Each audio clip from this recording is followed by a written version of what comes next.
But if man had to find out that his God was a woman, I say the black woman is God, and Black woman is God. I say the black woman is God. The black woman is God because, she was the first organism on this planet. But does anyone see that? No. Does anyone care about that? No. All they see is an aggressive black girl talking.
I told you when you started, the guys who last in this business are the guys who fly straight, low key, quiet.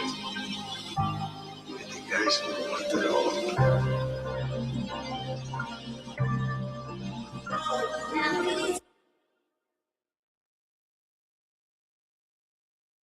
Let us please bring to the podium the Honorable Prime Minister, the Reverend Dr. Jamal Bryant, who is the organizer and the great visionary behind the Target Fast. Thank you.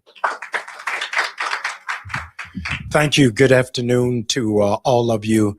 Let me take a moment in the middle of Women's History Month to say I never had the opportunity to breathe the same oxygen as Fannie Lou Hamer. I never got to meet Sojourner Truth or to know Harriet Tubman. But working alongside Nina Turner and Tamika Mallory puts me in the center of history to point to my daughters to say, this is what super bad sisters look like. And I am grateful. Always in the civil rights movement, it has been Black women who have done the heavy lifting. And so I want to take a moment just to salute and to celebrate my sisters who have really been the heartbeat and the brain trust of this movement. Can we celebrate them for the work that they do? I am grateful. They are not colleagues or co-workers for me. They are my sisters, and I love them. We are sisters and brothers in every sense of the word. We fight, we argue, we disagree, but we kiss and make up by the next day, and we're grateful. In that same heartbeat, we owe a debt of gratitude to Bishop Leah Daughtry, who has been an abiding force and a mentor and a coach and advisor and a consigliere in so many ways, and a therapist to make it happen. I wanted to rise today, just 72 hours after the 61st anniversary of the March from Selma to Montgomery, to recognize the life and the legacy of Bernard Lafayette and Reverend Jesse Lewis Jackson, who both respectively helped pave the way for the cement that we now stand on. I'm grateful that Ecclesiastes is right, that there's nothing new under the sun. Reverend Jackson said many years ago when he was launching the Wall Street Project, that we've got to move from the racial battleground to the economic common ground. This is serendipitous for us to be here today, and I wanted you to be mindful. And before we talk about trade, the impact is because of like-minded people who understand the Kwanzaa principle of collective economics. And I am appreciative for all of you who have stood in lockstep with us, many of whom you've never shaken our hands, you've never hugged us, we've never met you, but you caught hold of this vision that doesn't belong to any of the three of us, but it belongs to the entire community. We asked Target for 4 things, and in quaking trepidation, I have to say, in the presence of Senator Turner, we asked for 4 things more than a year ago. And I am fatigued that it's taken us this long, almost 400 days to report back to you. I wanted to just give a reminder to what those 4 things were so that you'll know where it is that we stand. We asked that there would be a reimagination of diversity, equity, and inclusion. That while it is that this administration seems to be allergic to every person having a seat at the table, we wanted to know, where does Target stand? Secondarily, while it is that Target has found itself prominently placed on predominantly white institutions, there was no presence with HBCUs. And so we wanted to know, where are you with that? Senator Turner enunciated what it is that the former CEO, Brian Cornell, articulated after the death, the murder of George Floyd, a commitment to $2 billion being invested into the community. We wanted to know where were they in honoring that.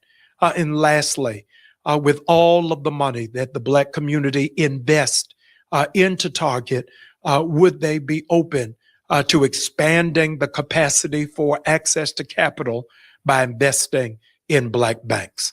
For the moments that are entrusted to me left, I want to go over the 4 things that Target has completed and what left remains incompleted because we have not been able to bring you up to speed.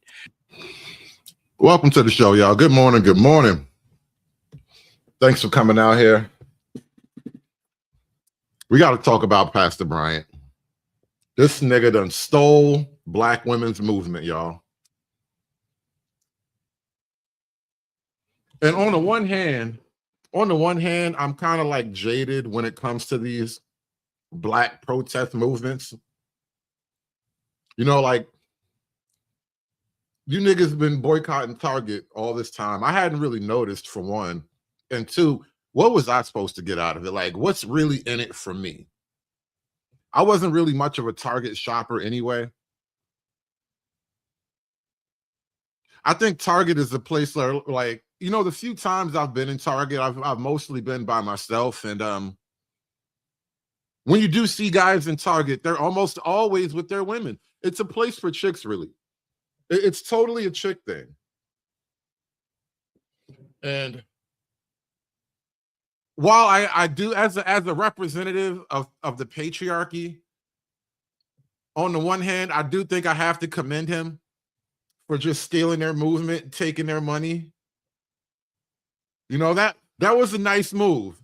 I really do want to commend him on how he just came in front of black women's movement and was like, all right, I'm good now. I got the money. I'm out.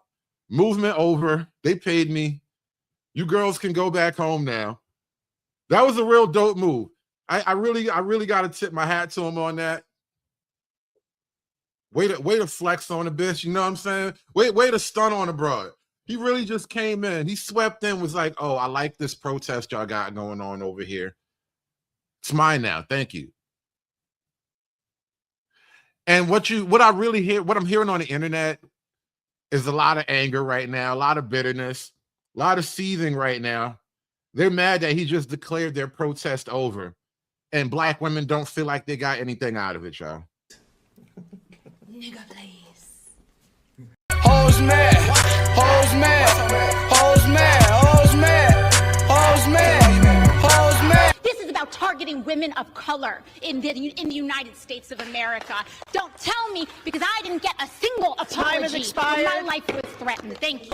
Hoes mad, hoes mad, hoes mad, hoes mad, hoes mad, hoes mad, hoes mad.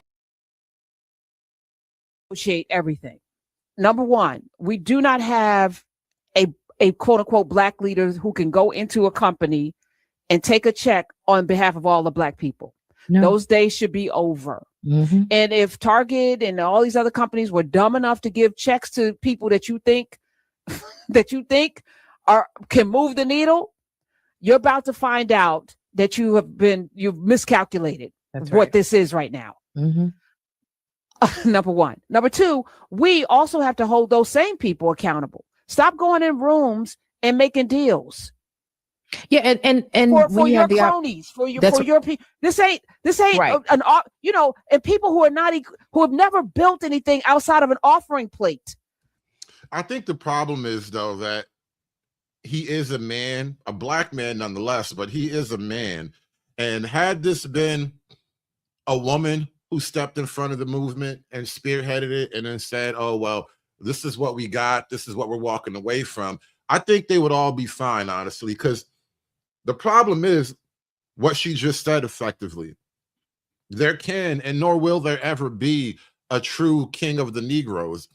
And that's the only person who could arguably speak for all, if not the vast majority of Black America. You would effectively need a king of the Negroes type figure. And you just aren't going to get that. That's just not how it works. And I think maybe having a king is probably what Black folk need to kind of whip them into shape, but it's just not going to happen. I'm saying, it's not even like you sat down and tried to have a community conversation before. You want to have a town hall after to tell me what the results are, but I wasn't a part of the opportunity to discuss it before.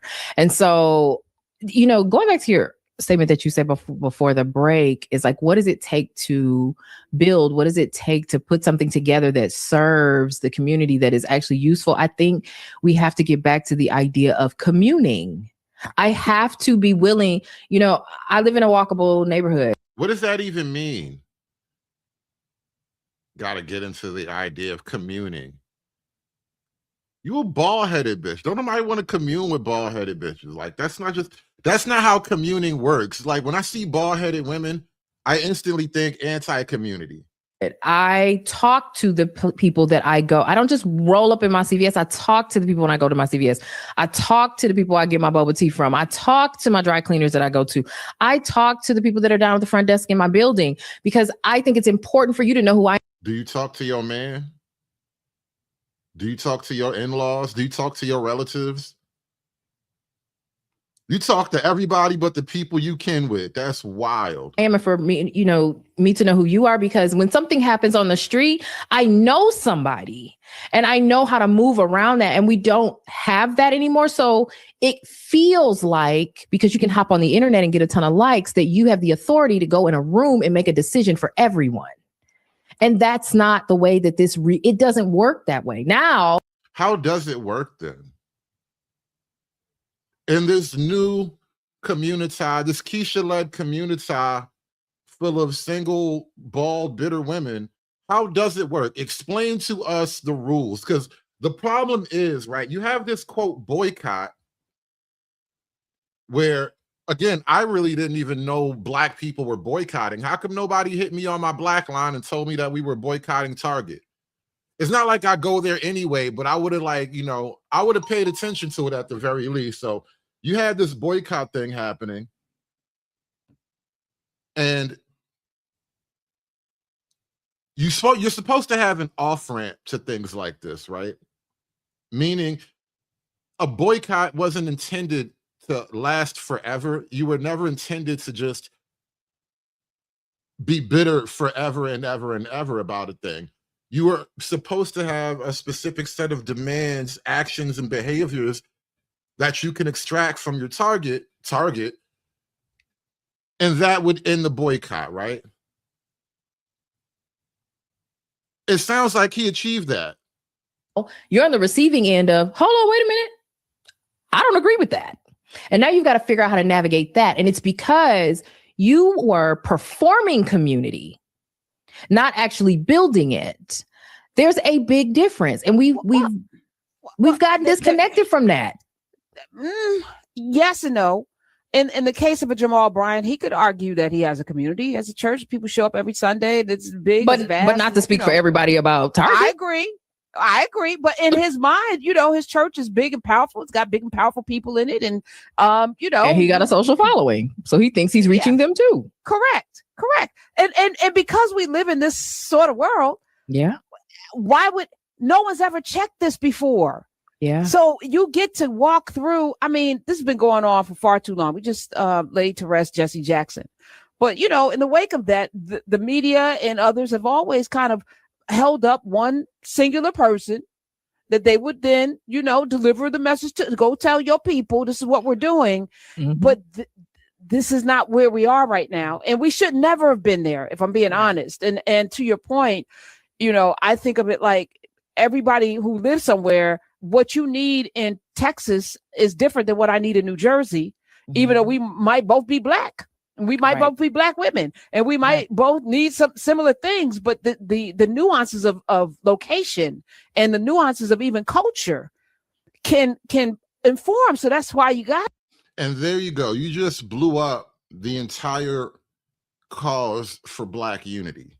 How can there be broad Black unity when we have so many regional cultural needs, wants, and differences, right? The problems of somebody in like urban New York City, for example, aren't even the problems of somebody in like urban Memphis, Tennessee, or Baton Rouge, Louisiana. There is no real unified broad Blackness as far as like individual concerns go. But that's why they have to keep trying to tie all the Black vote together in this like artificial construct.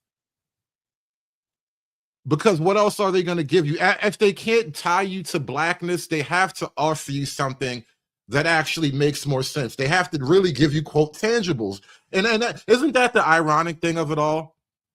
There isn't a real broad Black tangible. That's why they keep trying to sell you this idea of reparations, because there is no true broad Black tangible. But if you start to get down to a local or even a state level, maybe you could get to some kind of tangibles, but it wouldn't even necessarily be a Black thing. These would just have to be better state policies. And God forbid you actually run your state government better. God forbid you clean your house, you know? You know, move a little differently. This is not the way forward. You got to move somewhere outside of on the internet. Like, like there's too much reliance on the internet. There is not, first of all, we don't even have social agreement about what a like means. And let me give you an example of what I mean by that. You think you've gotten a ton of likes behind something, but what you don't understand is that you posted a story. My like could mean that I read it and I thought it was interesting. Your like could mean that you read it and agreed with the perspective. Someone else's like could be, hey, I'm glad that this is being reported. Someone else's like could be, I am liking it because I don't agree. And I want to make sure other people get the chance to disagree. So you're looking at essentially the value of something that has no defined meaning, and you are moving as though that is support. It's not a functional system. It's not. And now all of a sudden, Jamal Bryant doesn't have black women's support, which is, you know, the irony. Who do you think goes to all these churches, right? Who do you think puts all that money in all those little brass collection plates, right? Black women. And so it's not that he didn't have support. It's that he just had his own idea. And God forbid he's actually a man who has his own ideas. I'm telling you, I think that's the biggest problem of it all. Black women are just tired of black men doing things, period. How dare you be a man doing some shit? I am thankful that we can claim in this hour that victory is ours. It was done because black people and brown people and conscientious people had a made up mind that we can make a difference and we can make an impact. And so could things be different? Yes, but things are better. And I'm appreciative. And sometimes we've got to celebrate small steps. And the question that has been asked of us over the last year, of 35 Fortune 500 companies who have walked away from DEI, why did we pick Target first? And the answer to that resoundingly is Target is the only one we invited to the cookout. They were the only ones we felt were kissing cousins. You know, one thing I realized also about this DEI thing, and especially in the light of, I guess what we have is like a black female unemployment crisis. And really, I hear the black numbers are bad on both sides, but we only really cry about the women. And I think a big part of that on the women's side, especially, is the loss of DEI programs and access has translated directly to a loss of employment for a lot of black women, which kind of implies that a lot of these jobs were basically just freebie jobs, right? They were like, you know, black female adult daycare type jobs. You know, they were just paying you to show up and have another bullet mark on your resume. You can get another bullet point on your resume. But effectively, these weren't jobs that were like critical to any industry. They weren't critical to any kind of production line or anything like that. And so as soon as the free money runs out, jobs run out. They are the only Fortune 500 company that got a hood nickname. We called them Target because we had let them into the house. And so it was not just a abandonment of DEI, but we felt as if it was a betrayal to it. We are effectively today closing this chapter because we have other fights that we've got to see and other things that we've got to tackle. But I'm grateful and I give God all of the glory for what it is that he's been able to do. So thank you for praying with us, marching with us, and standing with us. And stay tuned for the next fight. But this fight for us has now reached its conclusion. Ooh, take the money and run. Come on now, take the money and run. Pastor Jamal Bryant, who has become one of the most visible faces behind the campaign, is now calling for the boycott to end after what he describes as productive conversations with the company. Bryant says the pressure pushed Target to make progress on commitments to support Black businesses, job programs connected to historically Black colleges and universities. Let's listen to some of what he had to say. It's been a year and I'm grateful. History has just been made. The most effective and powerful boycott by Black people since the Montgomery bus boycott 70 years ago. This new CEO has come handling business and I'm glad to walk with them. The immediate Target fast has come to an end. You know, I heard, Reverend Bryant say that they got 3 of the 4 demands met, but in the USA Today article, it said that Target did not offer concessions or reverse changes at all. I spoke to local organizers in Minneapolis, Nakima Levy Armstrong, Monique Colors Doty, and Jelani Hussein. And they tell me that they launched the boycott last year after Target rolled back some of its diversity, equity, and inclusion policies. And they say that those policies have not been restored, to your point. Let's listen to what they had to say. This is what these companies like Target love. You know, they operate as colonizers. A lot of their strategy is to divide and conquer. When our community puts up a strong show of force, at the end of the day, who benefits from this confusion? It's not our community, it's Target that benefits. Because they may have some people who genuinely think that the boycott is over, even though Target has not lived up to any of our expectations. What would make... I'm so confused. What would make Reverend Jamal Bryant call off a boycott if Target didn't meet any demands? And why would Reverend Bryant say 3 of the 4 demands were met if they weren't? So he called initially for a 40-day fast from Target, not the original boycott that the local organizer. What's the difference between a fast and a boycott? I mean, it's like clever branding and marketing, I guess, but I guess this is how you know he came in intending to steal the movement, because he came in right away and just put his own label on it. He's a slick dude. You can learn from him. This is how you keep these women down, y'all. This is how you keep Black women down. You jump in front of their movement and then you slap your label on it. It's mine now. In Minneapolis started. So that 40-day fast turned into a 400-day fast, as they said that some of their demands were not met. When I talked to Dr. Lemi Armstrong and Monique Colors, they were saying that some of their initiatives got tied into what Dr. Bryant had wanted as well. But, as far as they're concerned, nothing has changed. The boycott is still on. Dr. Bryant is saying that, that is not the case. That the fast is over. He's calling it a fast. He's not saying the boycott is over. He's saying that the fast is over. And I did speak to Tamika Mallory this morning, and she did give me a statement, and she said that no one group gets to call off the boycott. She said that she nor any other group has the authority to say that the boycott has ended the initiative that started by Dr. Jamal Bryant.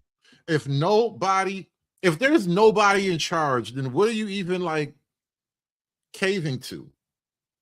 It seems like Jamal Bryant, again, because he's the only man that even understands things.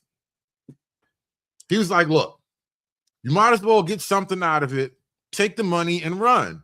I'm taking the money and I'm running. You bitches don't want to run? Cool. And so he took the money and he ran. And a year ago has concluded, which is the fast. And salute to Reverend Jamal Bryant. He's definitely a friend to the show. He has to know how that's going to look to the grassroots organizers like Dr. Armstrong and Monique Colors, and the fact that Tamika and Nina are saying the boycott is still on, but Jamal is saying it's off. That's going to make a lot of people feel like Reverend Bryant got paid off. I'm not saying he did. I'm just saying I know that's what people will think. That's probably the narrative now on social media. If I go, look. I've seen it doesn't sound right because they're not on the same page. That's the crazy part. I think he went back and forth with the fast, because even if you listen to the clip that I played in the very beginning, he called it a boycott. In the very end, he called it a fast. Well, I hope he not lying, because last time he came up here, he told me to stop lying. But so somebody need to tell you to stop lying. No, that was very good advice. Lying. That was God talking through him. That. All right, well now God is telling me to tell him the same Jamal thing. Bryant from Baltimore, right? No, that's my man. Yeah. So hey yo, yeah. Shout out to the good Reverend out here keeping these strong Black women down. And he was out here. He was putting in the work too. You would have never seen it coming. This is the very first time in 24 years that magazine has deemed Target as not a viable company. First time in 24 years. It came out yesterday in magazine. They are not listed after 3 down quarters. Y'all got to come to the table. He was Fan Lou Hamer said if you don't he was working hard out there though. He was out there trying to get that money. have a seat at the table, bring a folding chair. But one way or another, No deal of significance is going to happen without you being included, without you being counted. This is the very first time in 24 years that magazine has deemed Target as not a viable company. First time in 24 years. It came out yesterday. I'm trying to tell you, he was out there trying to really pump up the cause, make sure everybody understood he was the reason for the season, you know? When we first spoke, it was when you were in the very early days of this. And now here we are, the Target CEO saying he's not satisfied with the recent performance. He attributes it in part to the quote updates they shared on belonging. What's your response to that? That all of this is avoidable. Brian is fully aware that the African-American spending dollar has a whole lot of muscle, and his betrayal to our community has repercussions and consequences. As a consequence, the stock has plummeted, that valuation has gone down, and even his own salary has been slashed, all because he's been dishonorable and not integrous with the Black community. So how long do you intend to continue this? Until something shifts. We've got staying power. We've got a model. The Montgomery bus boycott 70 years ago went 381 days. And our community is resolved and focused and intentional that we're not going to spend our dollars where we're not honored and where we're not appreciated. So other companies that have scaled back their DEI programs to varying degrees include. I ain't gonna lie, now that the boycott's over, I feel like I should go buy something from Target. Just to show my support, just to help keep Keisha down. Lowe's, McDonald's, Walmart, Amazon in some respects. So are you looking at expanding this beyond Target? Oh, no, we're very clear. Over 17 companies have walked away from diversity, equity, and inclusion. But we decided with resolve and intentionality that we were going to do one at a time. Target is the first, it is not the last. And another company is going to be coming on the radar in the next couple of weeks. In the next couple of weeks, there'll be another one. All right. So I want to ask you one thing, though, when you talk about the power of the Black dollar, and it is just the flip side, right? That you're showing that power when it comes to Target, but there are Black entrepreneurs who are also selling at Target who are negatively impacted by this as well. A new report from the Wall Street Journal, they went through sales of Play Pits, which is Black owned. They said sales at Target of that product have fallen about 30% since April. Beautiful Curly Me also attributing reduced sales to your boycott. So now, and this is really the deep, like hypocritical nature of this protest movement, right? On the one hand, you want more access for Black people. And then here you have Black people who've come up with a product, did all the research, all the back end legwork that they needed to do to grow their product, grow their company from whatever little kernel of an idea that it was into something that they could actually put on Target shelves. You don't understand, from start to finish, that process alone, just getting into Target, is a huge success. And to be like a quote Black owned business or a Black business period, that is allegedly the kind of growth and development you're supposed to be looking for. However, you go out of your way to crush these people. You go out of your way to actually hurt the people who are the Black success stories that you say you want more of. And you do that for what? So other people can get free shit.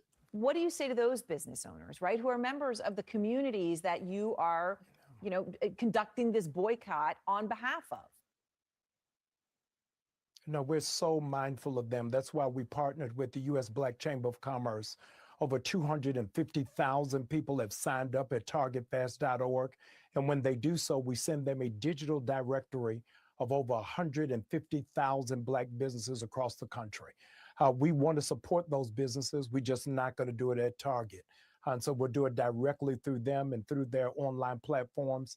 Additionally, over Resurrection Weekend, 5 mega churches transformed their space into mega malls, a bullseye Black markets. So 100 vendors would go into those respective cities and support. We want to see them thrive and we want to see them soar, and we're going to put our muscle and our money behind them. If that was like really a viable thing, then the churches should just be doing that, right? Turn your church into a mall, pastor. Take that one to Jesus. See how that works out for you.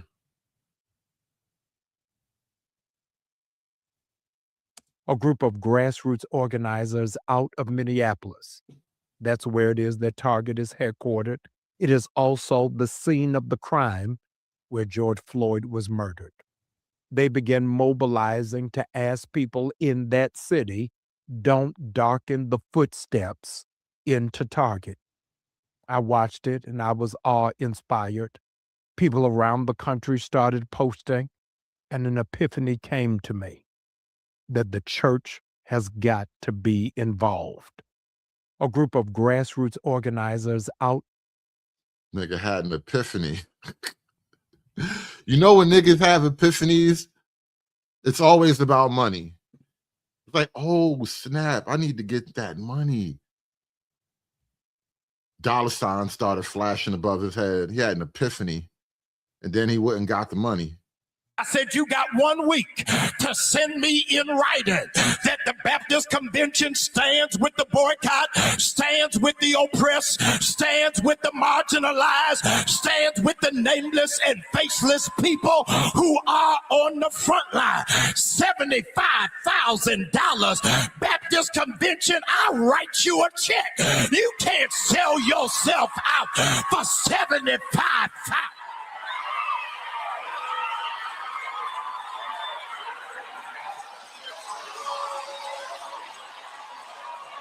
Something has got to break. Over the last couple of weeks, Target been playing in my face. Been hiring internet influencers to go online, rappers and artists and athletes to play and to broadcast outside of Target and in. Target was hiring rappers? Which one of you niggas did a Target concert? Which one of you niggas did a show at Target? I have never heard. This is what they mean when they say hip hop is dead. You niggas is performing at Target. Was it like in the front of the store, or did you like set up a stage in the men's department?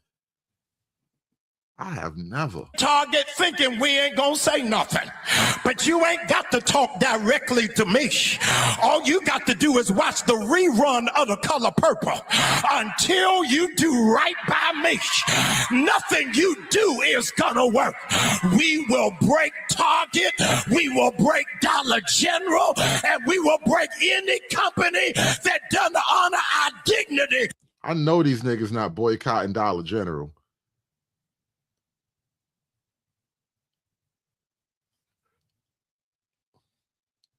How do you even boycott? All right, are you poor?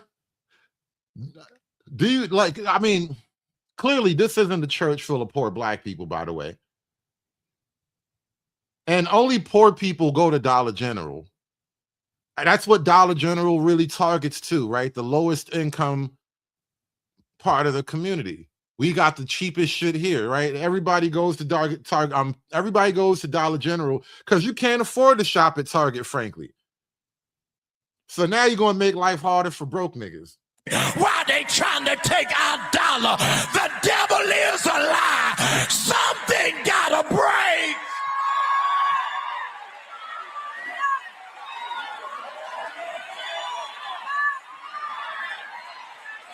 I do not have ire with the black church because I recognize the fingerprints of satanic principality. It is the intention of the enemy for us to fight each other. I am not declaring war on any of those Baptist conventions. I am declaring war of the spirit of division. Come on, y'all ain't saying nothing to me. White supremacy takes delight at us fighting one another. But here we go. It's always back to the white supremacy, y'all. It's always the white man. I made assumptions that were not true. And I wanted to apologize to you for being a leader that was out of touch with what it is that the community wanted and sensed what it is that the community were demanding. It's much greater than those four, and I've heard you. overwhelmingly so. And not having a good read of the room, I take full responsibility of. I made assumptions. Oh yeah. Now after he done kicked up all this dust on the internet, he took the money and ran. He got to do his Derek Jackson, my bad, I still love y'all black women apology tour. But I wanted you to know that I've heard your emphatic outcry, that it wasn't just about those four, but Target, in the community's estimation, was a prime candidate for cancellation, saying no matter what happened, you are not going back. I was reading from a different sheet of music. I made assumptions that were not true. And I wanted to...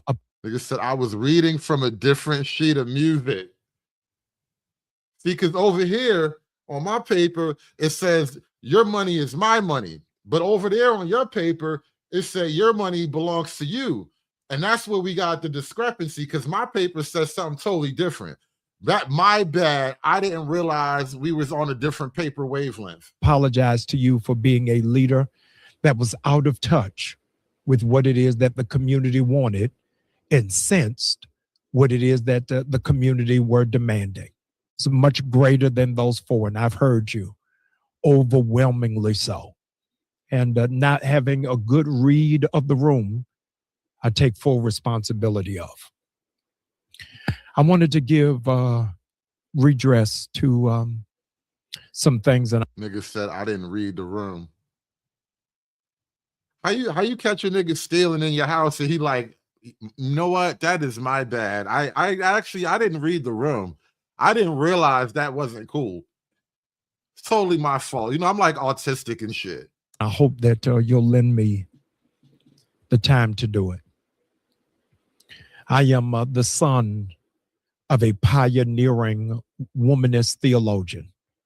Oh, now he got to hide behind black woman. First thing this nigga did is hide behind his mama. I am the son of a pioneering black woman. But if man had to find out that his God was a woman, I say the black woman is God, and black woman is God. I say the black woman is God. The black woman is God because, you know, she was the first organism on this planet. The late Dr. Cecilia Bryant. I am the brother of an amazingly brilliant sister psychologist, Dr. Tamar Bryant. I am the husband of a brilliant and insightful prophetic witness in Dr. Carrie Bryant. I am surrounded by brilliant, beautiful black women.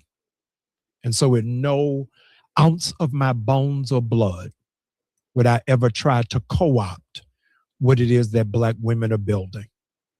Just a week ago, when I had the humbling opportunity to speak at Reverend Jackson's funeral, in my remarks, I said that we've got to let black women lead. And that can find itself in all truth. If you're supposed to be letting black women lead, what the hell just happened here? What the hell just happened, Pastor? I thought we were letting black women lead. Now, all of a sudden, you out here with your rainbow pinstripe suit on, talking about black women lead. Where's the money? Why you didn't lead them to the money, Pastor? Lead them, show them the money. Even when it comes to this movement, publicly, privately, to the press, and in conversation, I have heralded out loud the remarkable leadership of Attorney Nakima, Representative Nina, and Sister Soldier Tamika Mallory. I think that they are incredible leaders. And I don't want history to record that I tried to stand in the way of the leadership of warrior women. You got a problem. Let's hear from some of these warrior women while we're at it. Let's hear from Nakima.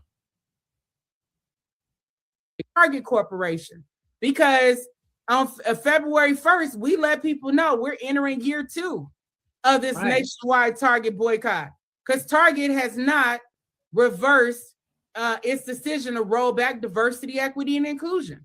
They have been unapologetic. They've tried all these tactics.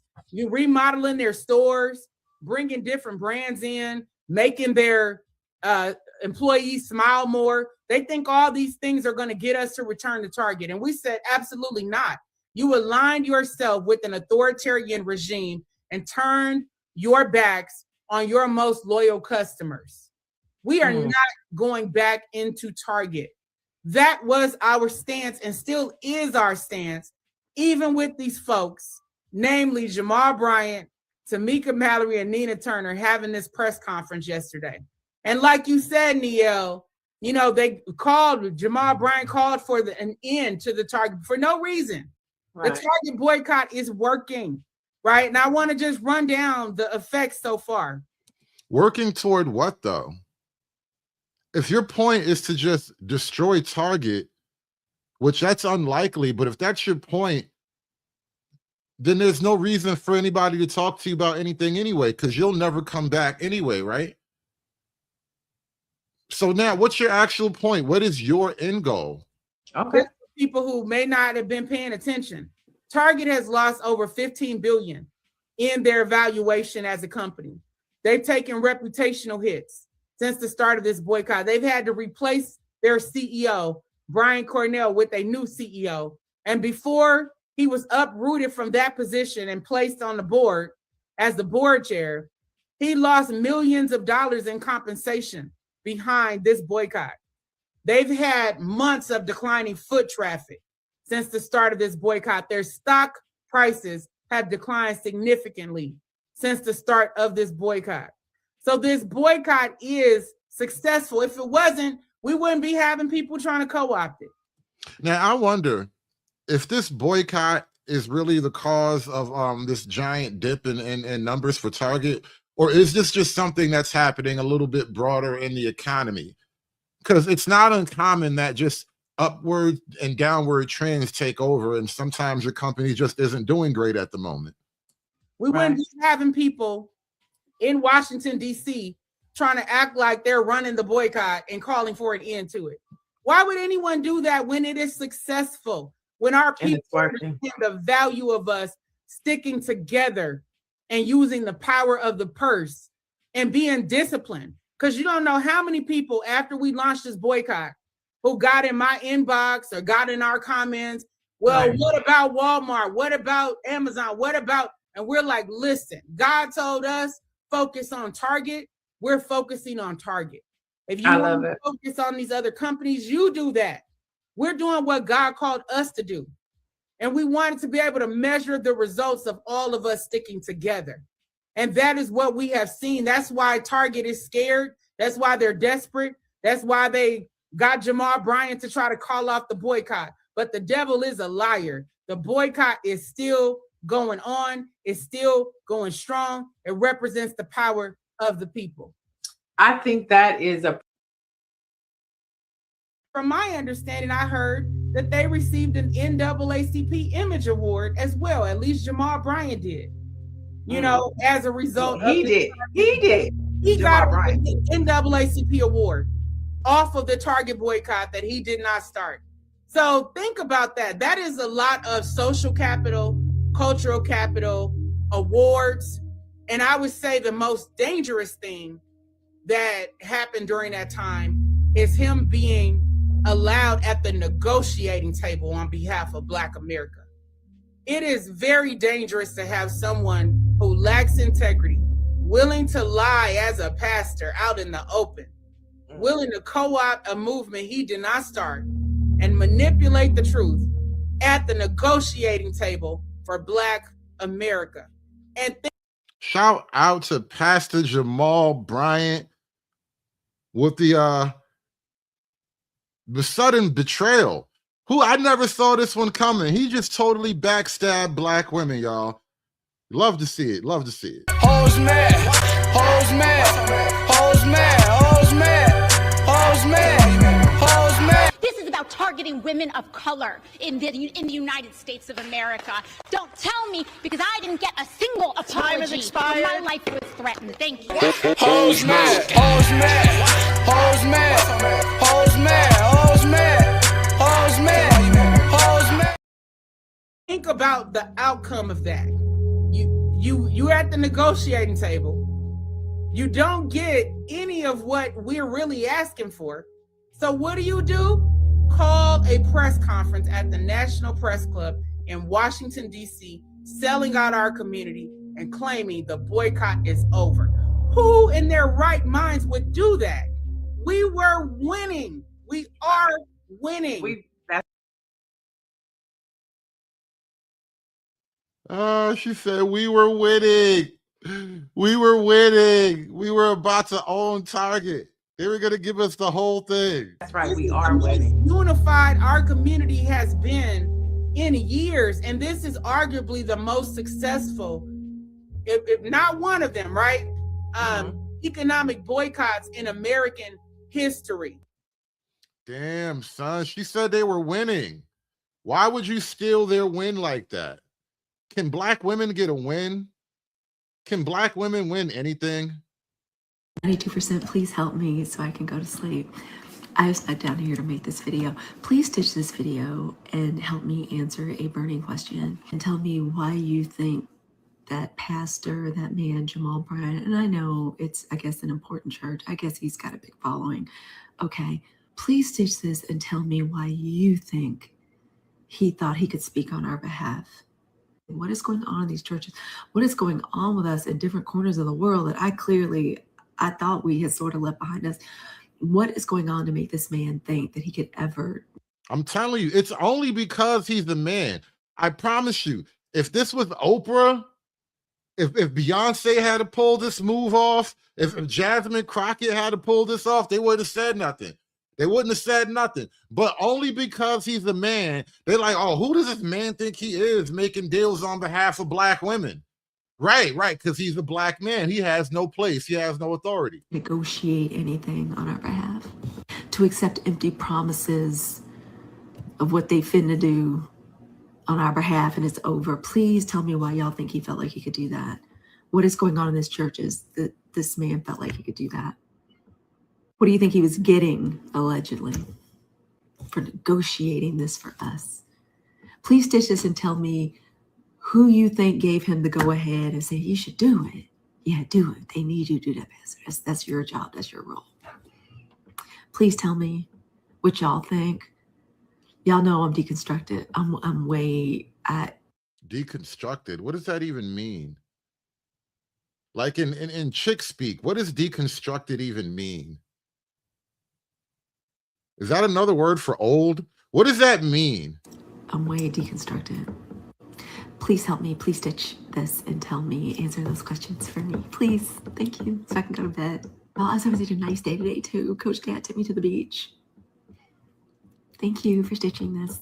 I really want to see what y'all think, because I'm going to run away. It's like wild horses in here, but what I'm getting ready to run away with. See everybody bright and early tomorrow on the Sunshine Report to discuss all of this. 92%, please help me. Now, who are the 92%ers, by the way? What is 92% reference? I'm out of the loop on that black female designation. Who are the 92%? 92% of what, goddammit? What are you 92% of? I need help. I need a translator. Good news, everybody. The Target boycott is over. Or so says the Wall Street Journal, the news of the people. And by the people, of course, I mean the corporations that they treat as people. According to them, the Target shopper boycott over its DEI changes is officially winding down. Activists who led the protests say that obviously there was a breakdown of trust between Target and the Black community, but that's officially over. Trust is back. The Black community loves Target again.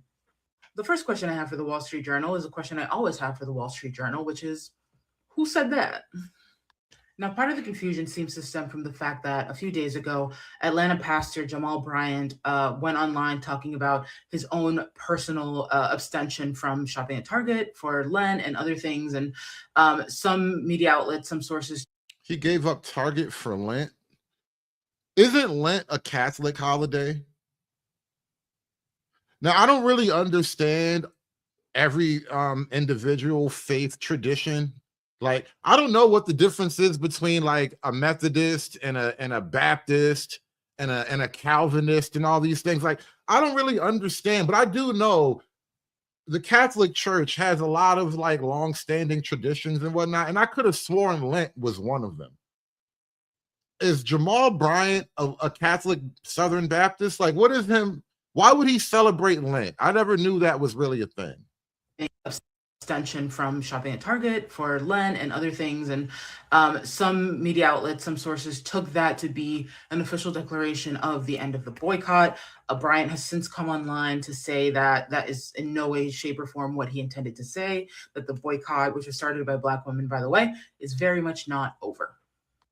So what's interesting about this whole Target thing is that for those of us who have sort of been following the news from the beginning, we know that this came about specifically because of Target's changes to its DEI policy, right? Which came at a time when the current administration was kind of expecting everybody to bow down and sort of do as they said in terms of getting rid of DEI policies and just sort of writing off DEI, diversity, equity, and inclusion, across the board. I'm coming from academia, so I saw a lot of this from my own institution, from other institutions, just everybody suddenly doing what they were told, and rather than choosing to have a backbone and have a spine and support the communities that support these corporations, that support these institutions. Isn't that how you got DEI in the first place? Because everybody did what they're told. They're still doing what they're told. That's how jobs go.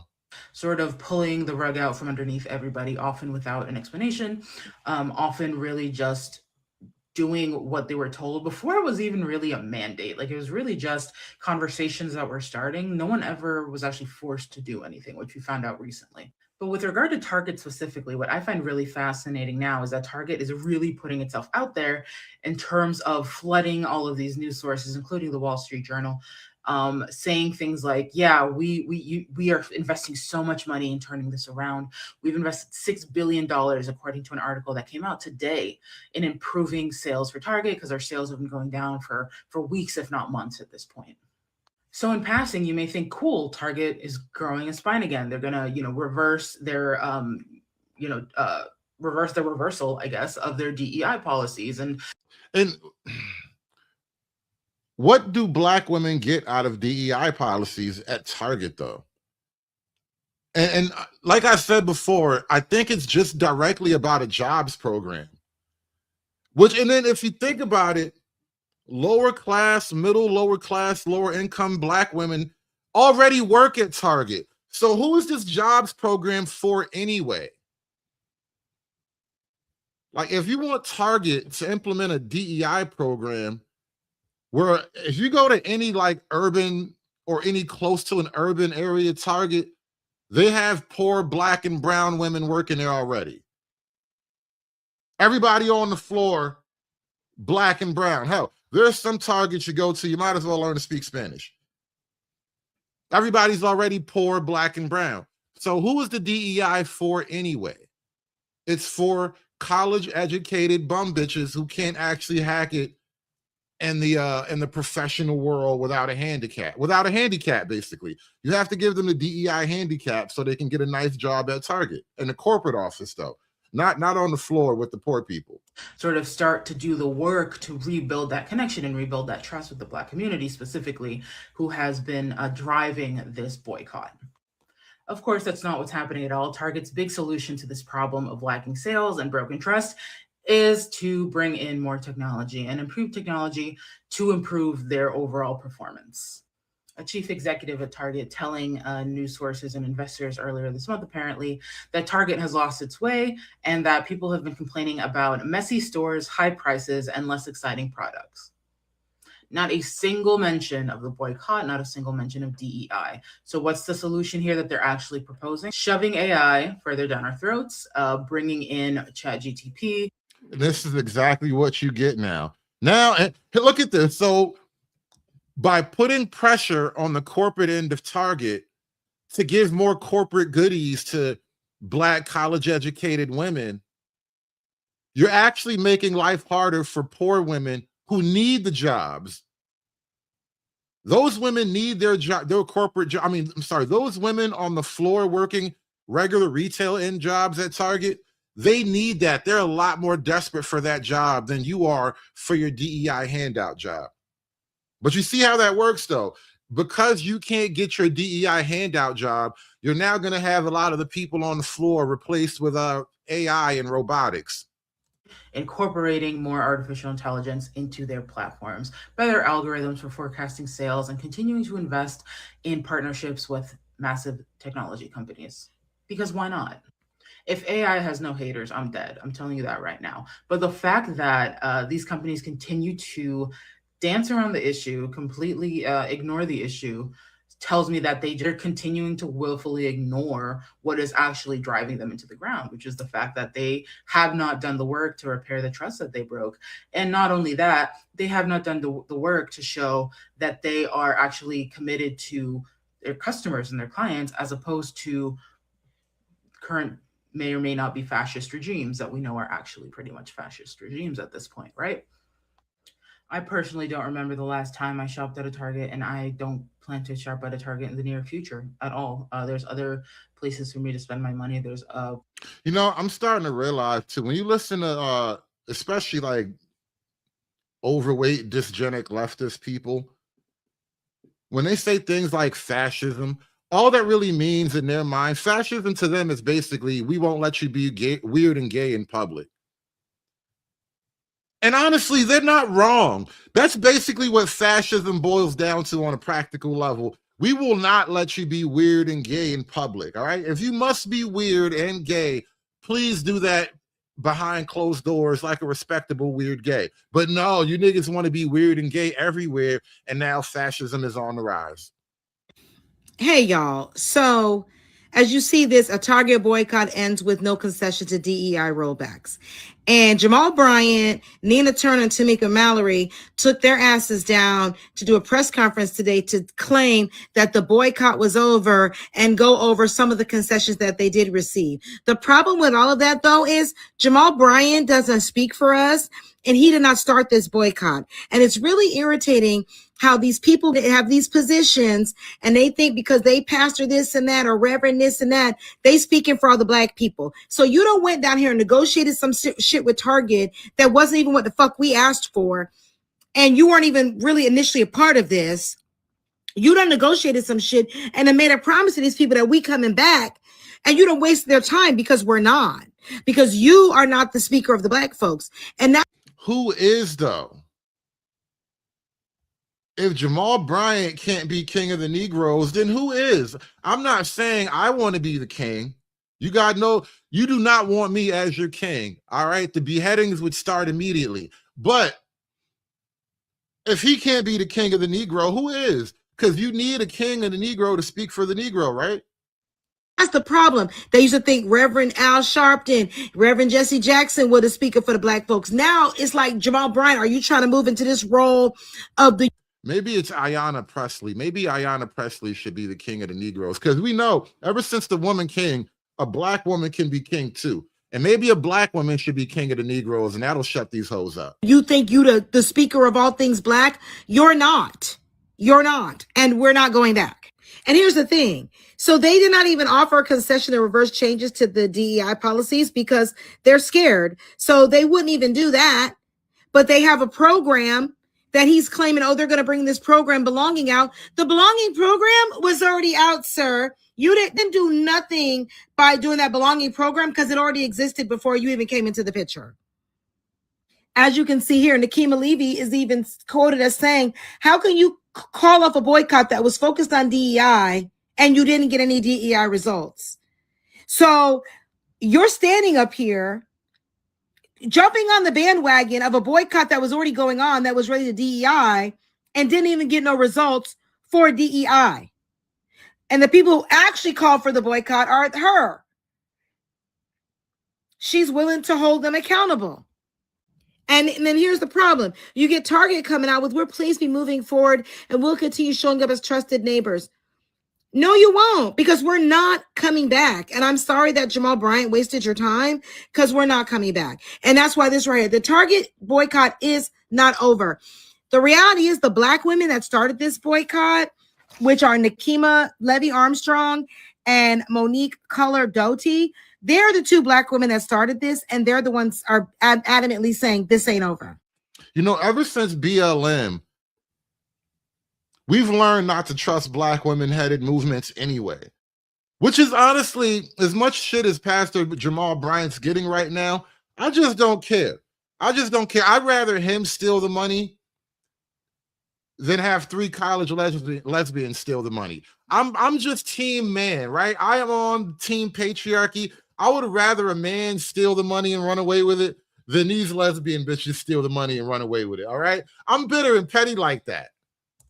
This black woman, and this is where we've got to stop. You cannot sit up here and jump on some shit and take the credit from a black woman, act like it was yours. Now you're getting all this press. And again, speaking for people that did not ask you to speak for them. We are not coming back to Target. Sorry that y'all wasted all this time doing negotiations or whatever it is y'all did, but we will not be back there. And that's signed someone who spent a lot of money in Target. Have not been back and do not plan to be. That's okay. Your space in Target will be taken by Latinas. It'll just be filled up with Latinas now. Did what, nigga? How you gonna end some shit you ain't started? Because they made a big donation to the National Baptist Convention? Black-owned companies lack distribution. Black consumers lack access to those black-owned products. Sounds like skills issues again. You beating up on Target isn't gonna create a path in the market for your black business. All right, you're gonna have to figure it out the hard way. We don't give a fuck about a distribution company solving anything but distribution problems. Fuck throwing money at community-based grants that many won't know about nor apply for. It's still fuck black entrepreneurs and black consumers, so it's still fuck Target. They can't stand the idea of creating a lane for black-owned companies to become big corporations. SKC, you're telling me that in the year that black women in particular have been boycotting Target, Target stock has risen 10% in the last year? That is incredible.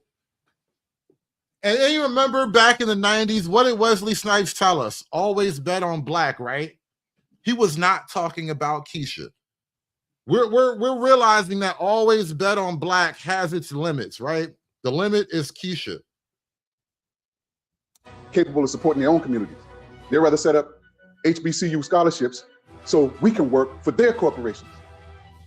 Target knows it was Nikema Levy Armstrong, founder of the Racial Justice Network, that started this boycott, but brought this big ass back. Don't tell me theft went down too. Wait, are you telling me the stock price went up 10%, which is 10% gain for a big company like that over a year is actually great.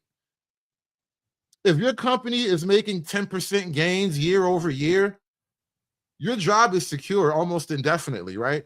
Now, if theft is going down and your company is raising its overall stock price, you're doing great. You're doing amazing.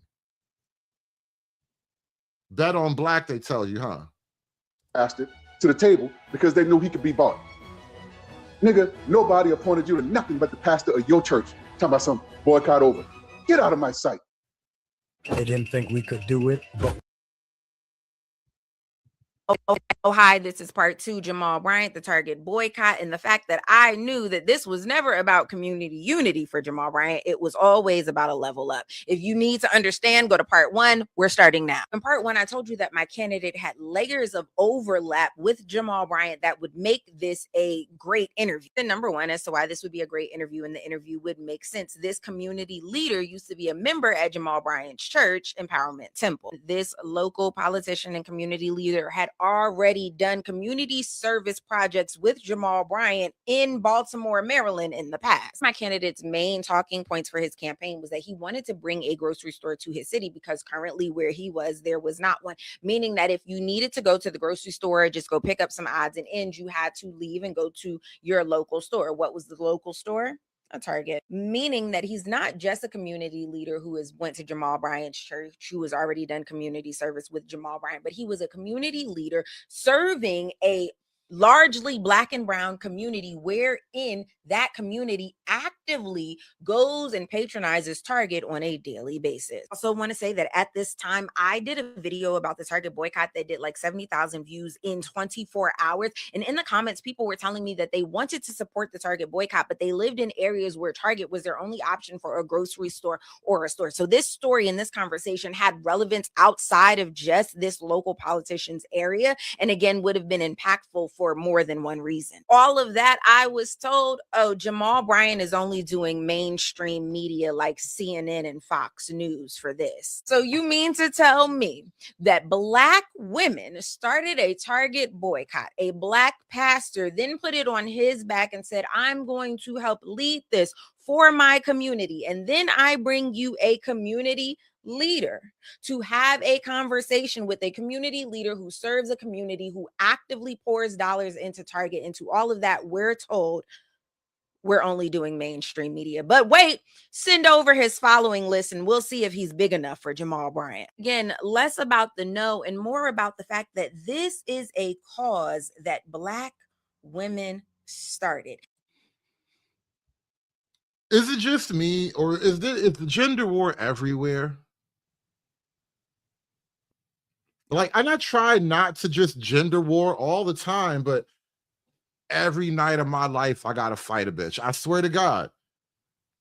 Everywhere you look, it's gender warring. This is a cause that happened and was able to thrive because of small communities. Whole time, the person who put it on his back won't go and have conversations with small communities. Instead, they'll go to places and give airtime to entities that have already proven that they don't have our community's best interest at heart.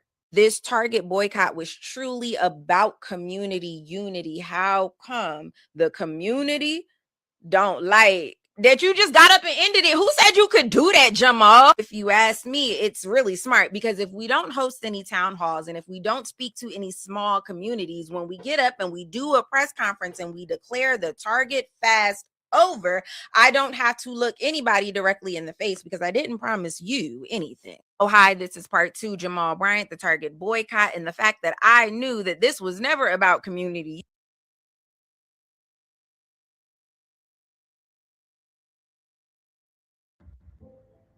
In the midst of Women's History Month, I would like to acknowledge 2 sisters, Monique. Well, it's Women's History Month. You stole a shit during Women's History Month? Oh, shout out to the pastor. He keeping bitches down during Women's History Month. Get it again. Okay, I'm going to say it again. I come in the name of Jesus. Repeat it after me, bitch. I come in the name of Jesus by the power of the Holy Spirit.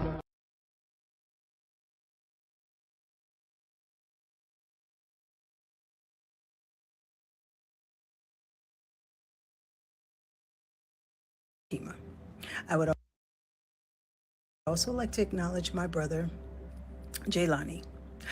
Ladies and gentlemen, these are the 3 individuals who initiated the Target boycott in Minnesota.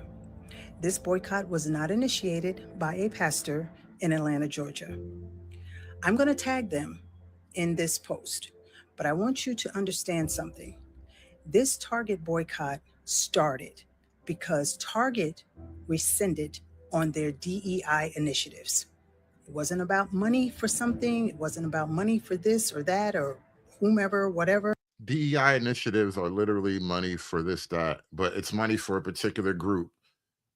You think it's going to go straight to Black women, but I don't think that's how it's going to happen for you anyway. But a lot of Black women probably will get some money, but most of those jobs, most of those positions are going to go to like overweight transgenders.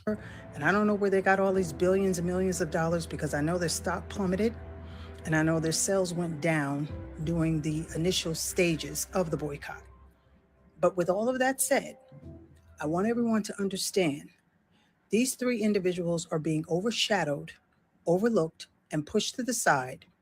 When you say you have 3 of the 4 requests that are being fulfilled, and the 4th request is what really started the initiative for the boycott, which is DEI, this boycott is nowhere near over, okay? I will continue not to shop at Target, And I will continue to support the three individuals who actually started and initiated the boycott. All right? Salute to you. Salute to all women during Women's History Month and months ahead. The fight continues. The boycott continues. We must make sure that these companies are held accountable for rescinding on DEI, diversity, equity, and inclusion. And then women act like black women are acting like DEI is literally an entitlement, basically. They are entitled to DEI. It's like written in the bylaws. Dear Target, do you remember the last time 1,400 Black women kept a corporation alive during the worst economic collapse in American history? Oh yeah, Black women kept this man's corporation alive, and he did what? Fired all of them. Because who cares about Black women? Well, he had to find out the poor man's way. That we do. As the conversation around the Target fast and the Target boycott center Black women, if history is a judge, Target should know you never mess with a Black woman. Be Carey, born during Jim Crow in St. Louis, Missouri, where the law did not protect Black women, it protected the men who profited from them. At 18 years old, she was shelling 25-pound bags of pecans 9 hours a day on a Black-only floor, while white women did less work on a different floor for more pay. And since no one was coming to save these Black women, Carrie said, hold my purse. Carrie got one of her co-workers' brothers to host a meeting at his house, baby, and she told these Black women, guess what? The Nut Company ran 7 factories on the backs of underpaid Black women. And if they stopped, the business stopped, and Nut stopped for the entire nation. And baby, Black women stop nut for the entire nation. Black women gave the whole country blue balls. They will literally cause a blockage in your nut production line. This is an incredible moment in Black history. I never knew the power that Black women held over nuts. factories on the backs of underpaid. Carrie got one of her co-workers' brothers to host a meeting at his house, baby, and she told these Black women, guess what? The Nut Company ran 7 factories on the backs of underpaid Black women. And if they stopped, the business stopped, and Nut stopped for the entire nation. And baby Carrie called that what? Pow! So 12 Black women demanded equity and equal pay from the CEO. And 12 Black women wanted to control the nut supply. And there was just one angry white man standing in their way. Why is everything so weirdly sexually coded right now? Yeah, listen, AI history is really like one-shotting so many brains right now. AI history is just cooking a lot of minds. I can't believe we're learning about the time Black women really tried to control America's nut supply, and the only thing to stand in their way was a righteous white man. You want me on that wall. You need me on that wall. CEO told them you already belong, but he would try. Sound familiar, friend? Carrie gave him 3 weeks. Then she burst into his office with a brick and a Bible and gave him one more chance, and when he said no, 900 Black women walked out that day. The next morning, 200 white women joined them, and by day 2, all 7 plants were dark. The CEO got 90 Black women arrested, honey, hoping it would end the protest. But Carrie kept going and marched 1,000 women into City Hall and forced the mayor to give Funston to the table. Carrie wanted a $1 increase. The first offer was 60 cents, rejected. Second was 75 cents, rejected. The final was 90 cents, and that one, it was accepted. Not one woman moved until the demands were met. This was the first major labor victory of the Great Depression, and it was won by Black women. And the CEO cut jobs in retaliation, but eventually Funston closed forever. History didn't think real life Carrie was worth remembering, but today. So nobody has jobs now. Nobody has a job anymore. Isn't that crazy? You protested yourself out of anything. Now nobody gets to work, and everybody is apparently better off for it. It's funny how that goes. No more money for you. It's lazy. You lazy. You lazy. No more money for you. And shout out to Mr. Enigma with the 233. Real niggas believe in taking O's bag. Big facts, man. Shout out to Jamal Bryant for keeping Keisha down during Women's History Month. The nigga is misogynying on a level I have never seen before. Give me the money. Give me the money for all that I would do. Give me the money.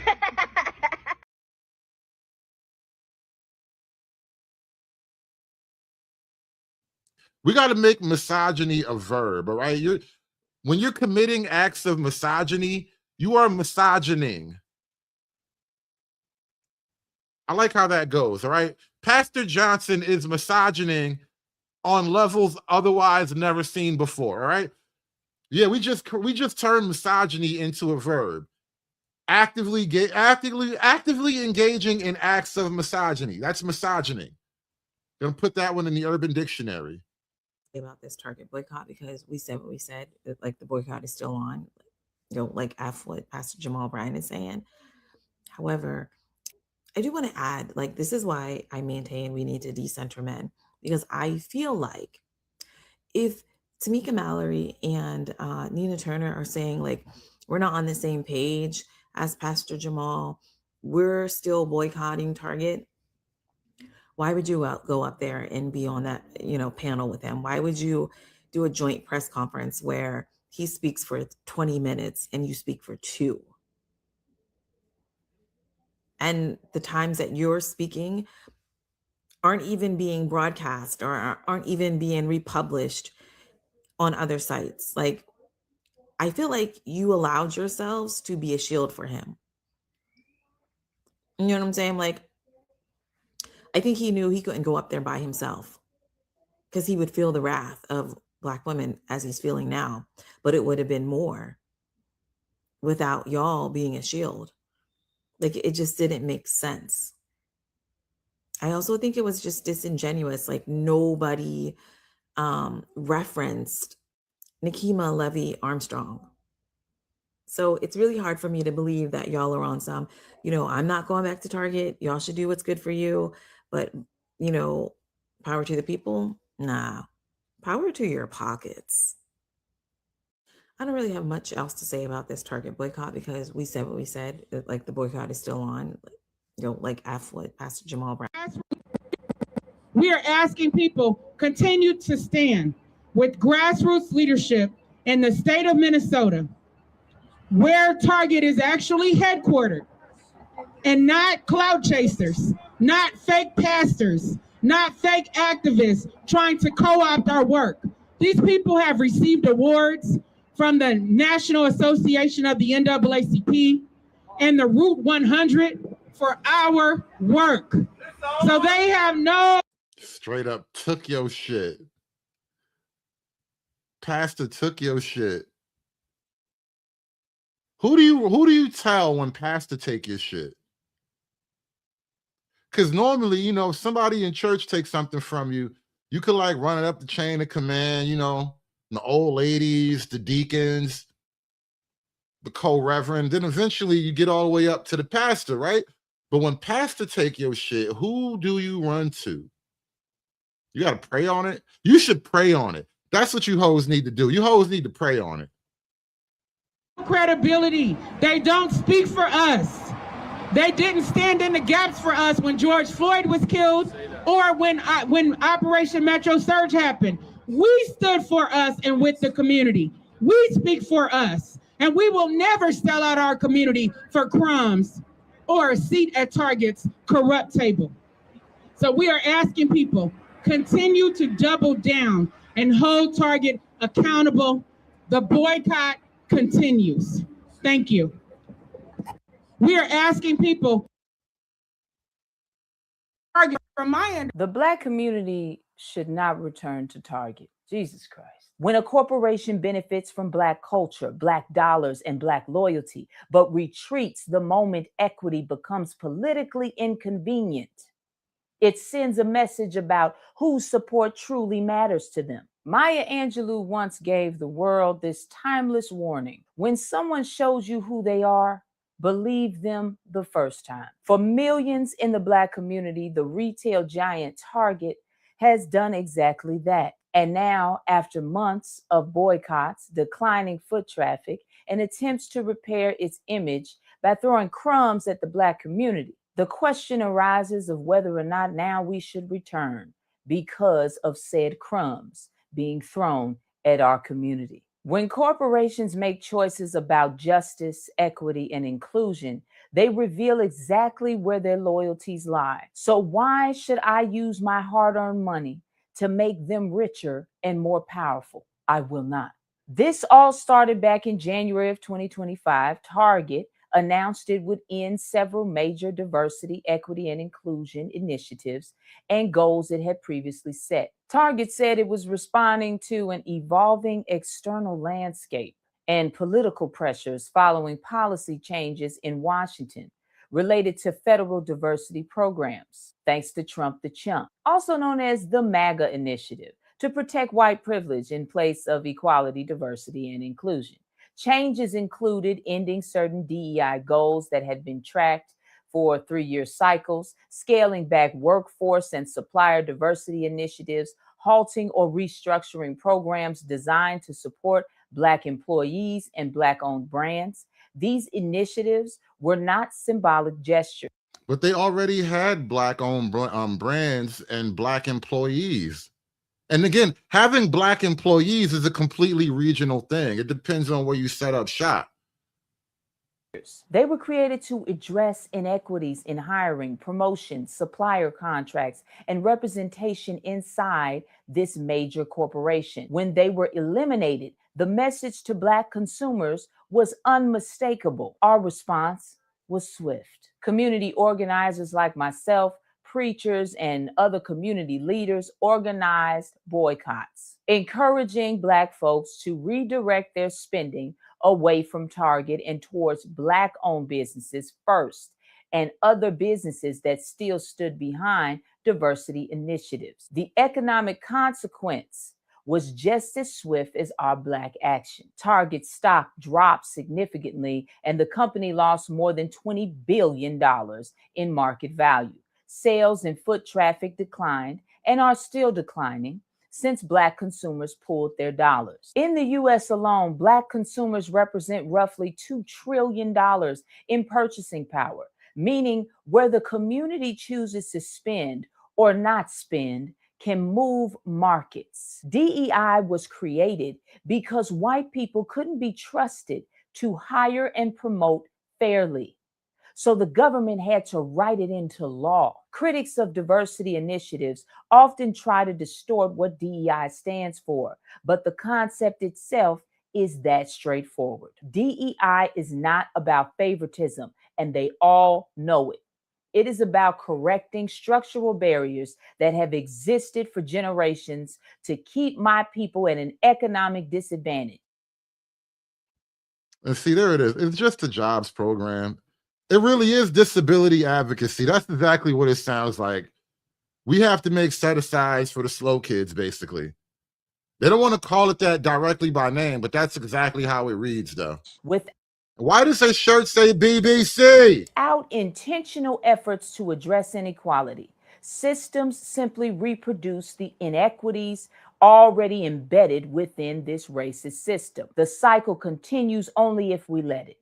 By walking away from Target and other corporations like it, replacing them with Black-owned businesses, we break the cycle for good. We could do away with the need for DEI if Black people were the #1 employer of Black people. Are we ready for that conversation? Are we ready for that solution? The truth is, we are consistently betrayed. For decades, Black consumers have supported major retailers with loyalty and spending power. Target itself once positioned itself as the brand that was progressive and inclusive, pledging billions of dollars toward partnerships with Black entrepreneurs and businesses. That is precisely why the Trump the Chump rollback felt like such a betrayal, because it was. For many in the community, that message cannot simply be erased with marketing campaigns or public relations statements, or getting Jamal Bryant to tell the Black community, it's over, we won. So much bitterness, y'all. So much bitterness. I'm telling you, it's only because he's a man. That's the only reason why they're so mad. There has been some misinformation going on with the boycott for Target. So I'm here to clear some things up so we're all on the same page. The boycott for Target is up and it's stuck. Because apparently Target bought a reverend to tell us to go back to Target. Immediate Target fast has come to an end. Now, I don't know who that man is because I don't believe in serving the gods of my oppressors, but he does not speak for the community, nor did he start this boycott. Because remember, the 92% started this boycott, and the 92% represents Black women. Ain't no Black woman being led by a man, not in this day and age. For them to buy a Black reverend.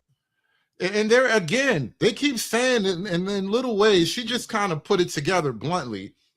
But that's the whole thing right there. Ain't no Black woman being led by no man. Is because I don't believe in serving the gods of my oppressors, but he does not speak for the community, nor did he start this boycott. Because remember, the 92% started this boycott, and the 92% represents Black women. Ain't no Black woman being led by a man, not in this day and age. For them to buy a Black reverend to tell us to spend our money with them goes to show that they haven't learned their lesson. Oh, but they gave us $2 billion.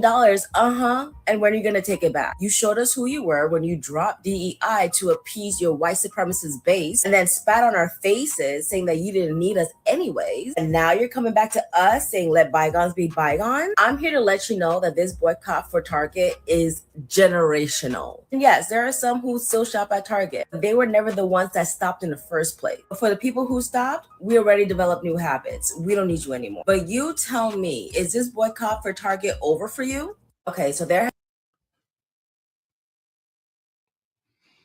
You know, this is like a completely parallel, disconnected argument, but I just kind of, I want to talk about this for a minute because it has to be said. In order for the Black community to like grow going forward together, Black men really do have to bust Black women's bubble.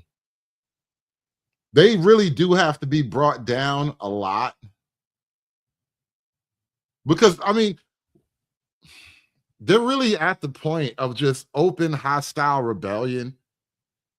What are you supposed to do with that? What are you really supposed to do with that? When they're just outright openly saying ain't no Black woman going to be led by a Black man, not in this day and age, there is no community beyond that. I'm telling you, everything you think you want, you're not going to get it as much as you thought you would. You're going to start to experience what they call diminishing returns. Period. These people were nowhere in thought. These people were nowhere around. So again, I could give respect to Pastor Jamal Bryant for the leadership that he provided regarding this boycott, for being someone that the corporation could reach out to, for being someone that could list out the demands and articulate those demands to the corporation. He jumped on early in the boycott, but he didn't start the boycott. Let's be clear about that. Anywho, like I said, Pastor Jamal Bryant and the two other women gave a press conference with an update in regards to the Target boycott. They were letting us know that the Target boycott after 400 days has come to an end. Yeah. According to the 92%, even the 78%, no, the boycott continues. But I tuned in to the boycott, to Pastor Jamal Bryant's portion of the boycott, because he was delivering intangibles. He was giving numbers as to what Target has done to try to win back their Black shoppers. And so this is the information that was delivered by Pastor Jamal Bryant during that press conference. Okay. So it's supposed to total all that we are supposed to be getting, totals $2 billion, right? It's supposed to be a $2 billion investment. And here's what's included in that. $100 million will go towards grants and scholarships for Black small businesses. $10 million has gone to Pencil Lewis College, which was in danger of closing. And so Target stepped up because they were negotiating. So what you're telling me is he actually did get some tangibles for somebody somewhere, right?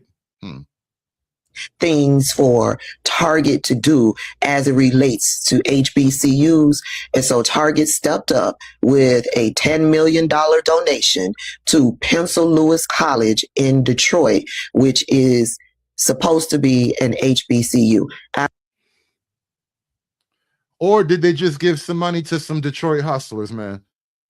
I don't know. I haven't been to Detroit. I don't know what goes on up there. Maybe they gave the money to some Detroit hustlers. Some nigga named Detroit Red. I don't know. I've never heard of this college. Y'all let me know your thoughts about it down below. $18 million is supposed to go to the United Negro College Fund. Listen, I've been hearing about the United Negro College Fund since I was this high. Okay. And I've seen all of the commercials. I know all that they claim to do as far as giving scholarships to Black college students all across the United States. I just don't know anybody. I don't know any Black the collective of the 92. Like I was saying, y'all, Pastor Jamal Bryant has stolen the movement from Black women. He took the money and ran. Now, you know how these things go. Ever since Al Sharpton and Jesse Jackson kind of introduced this mafia tactic model to the Black protest movement, this is how it works. We put the squeeze on you. You start losing money. You start to get publicly shamed and embarrassed. And then you cut a check to my organization. You do a little fundraising. Shake some money on a little school, buy some backpacks, buy some turkeys, and we'll make this whole thing go away. Jamal is just sticking to the script. Jamal Bryant is sticking to the script. He like, listen, we did the move. We made the deal. I don't know why y'all bitches mad at me. This is the deal. Y'all should have stuck with me and got some money, but no, y'all wanted to stay angry. Y'all really wanted to stay angry, and now he took the money. He happy. He paid. Look at his look at his little rainbow colored suit. That's probably like Versace. That's probably like a $5,000 button up he got after the Target thing. Target bought that button up for him. Target bought a $5,000 button up for Jamal Bryant, and these bitches ain't getting nothing out of it. I'm just saying, shout out to the pastor for keeping Keisha down during Women's History Month. The nigga is showing me moves I've never thought of before. I've been hating on the pastor for a while now, but I gotta tell you, as misogyny goes, kicking Keisha while she's in the middle of her Women's History Month, chef kiss, my nigga, chef kiss. It's an amazing time. It's an amazing time to be alive. Shout out to Messy Michonne in the chat. Good to see you stopping by. It's a crazy day. Where did the money go? We know where the money went. He wearing the money. I'm telling you, he wearing the money. Pastor is the freshest nigga in all of Christendom. Jamal Bryant is the freshest nigga in all of Christianity, bro. I'm telling you, that's where the money went. Respect these people in their community roles as leaders in our community. Okay, the Target boycott leaders, and I will say I do think they were self-appointed boycott leaders. That's not shade. That's just the reality, because the boycott of Target organically grew online, I would say, from Black women. And then people who are in leadership roles in our community, church leaders, community activists, kind of helped to bring it all together and go to media and talk about what was going on, kind of give some voice and some language to it, and then also meet with Target leadership about the concerns from the Black community. So there is a need for that. This is not shade. This is not shade from me. But when I think about it, I didn't start boycotting Target because they said to. I started boycotting Target because I saw what it was. And like many other Black women were like, we ain't here too much. You got to play with us. So What was it though? What was Target doing to Black women that was so awful? Like, can one of you ladies show me on the doll where Target touched you? I really want to know, what did Target do to Black women in particular that was so awful, other than take away your DEI daycare jobs program, which is, again, it's a jobs program for bitches that graduated college with degrees in Black studies and shit like that. It's a jobs program for the ethnic studies class. It really is. Because if you had useful, marketable skills, you wouldn't need to beg Target for a DEI job. You would just show up somewhere in corporate America with a resume that got you in the door. Their leadership is not why I started boycotting Target. Therefore, their call to end the boycott doesn't change anything for me. So I will be continuing my boycott because what was of concern to me has not changed.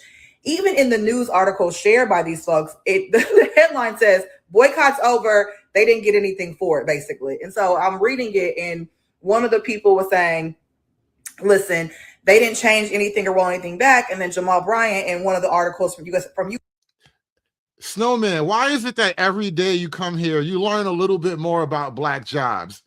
Every day, accidentally, we discover a new type of black job.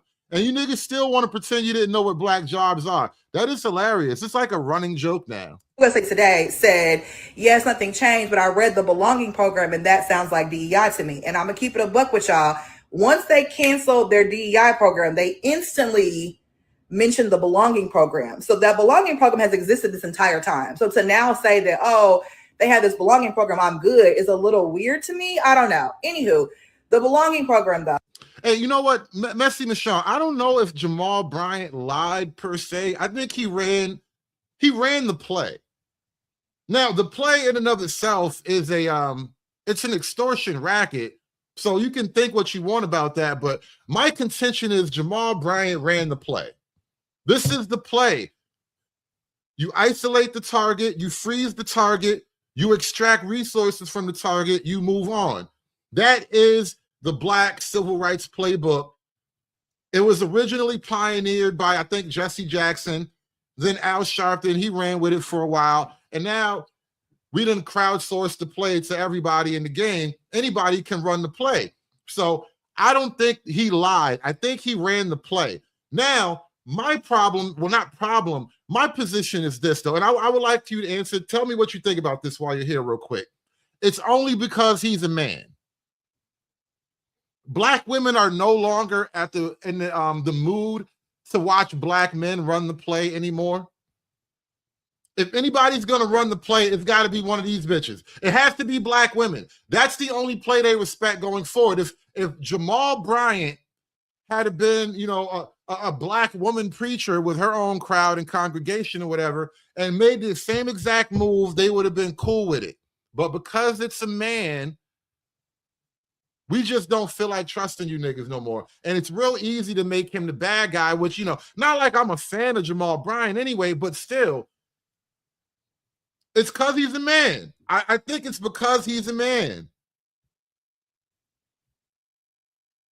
As I said on here many a times, I work in DEI. The belonging program, a lot of corporate America are moving from labeling it DEI or DIB or whatever. They're calling it belonging, employee engagement, and things like that. That's fine. But when you go and read their belonging program, I think it lacks teeth. It doesn't have any actual goals. So the original DEI program from Target had like clear goals, spend this much money, do this, do that. And then belonging was like vibey. It was like support diverse people, and with no actual goal or metric to measure if they actually are doing that.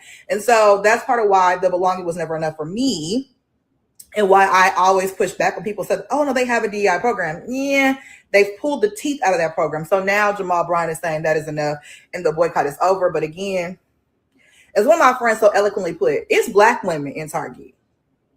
Black women. So until we say it's over, it ain't over. And this is not Now, you know, this is another thing, too, I think we can take away from this. And you know how I pioneered, I'm going to own this one. I've been calling this out for years. Black men need to politically divorce black women. I've said openly, I did a whole rant for like 2 hours on this years ago. Black men need to openly vote against black women at this point, right? And the reason why is because, honestly, they have breaking ranks, right? They have breaking ranks with black men. And so you now have to cut the rope. You have to cut the plank off behind them. Let them walk off the plank. Let them walk off into the sunset and then close the door behind them. You have to do that. That's the only way to ever get anything back to order. And this is what I mean. Like, you know, Shiesty Bum's mad at me in the chat. Oh, you want to humble me? I mean, everybody has to get humbled at some point. Life humbles people for the most part. And then you come back to something like reality. They call it maturing. They call it growing up. But I think as long as black men try to partner with black women and their movements, all they want you to do is be a mule. All they want you to do is be like the labor. Carry my pocketbook. That's what they want you to do. Hold my bag, nigga. And so, fine. You have to let them go hold their own bag, and things will work itself out beyond that. It's going to be ugly. What did they say in that Batman movie? It's always darkest before the dawn, right? Joker had that nigga saying wild shit. It's always darkest before the dawn. But that's how it is, bro. You just got to let them suffer for a little while. I believe in equality, which also means I believe in female suffering. That's the price of equality. You got to let them suffer a little bit. I am so confused. The national Target boycott did not end.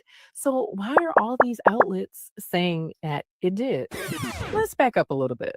A quick Google search will show you two different things started last year.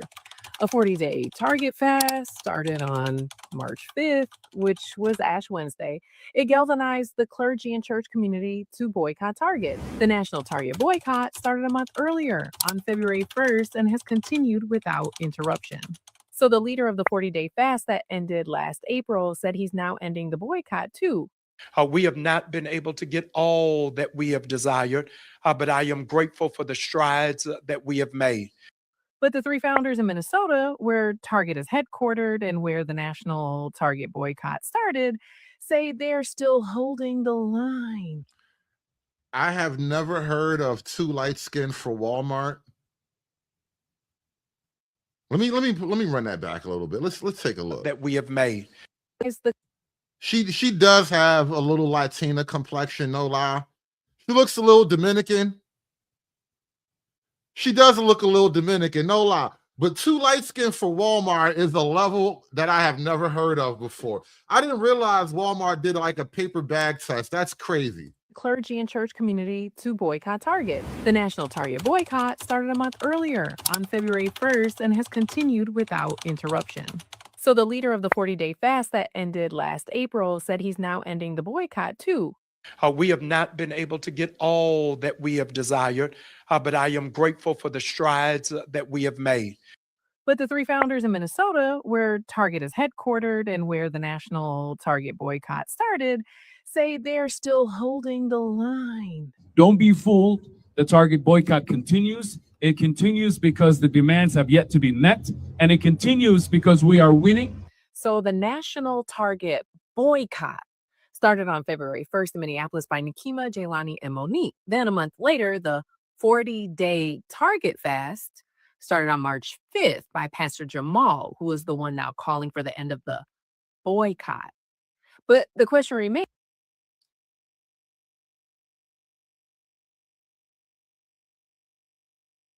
How much are the grapes, Wall Street Willie? Wall Street Willie says they got grapes on sale right now.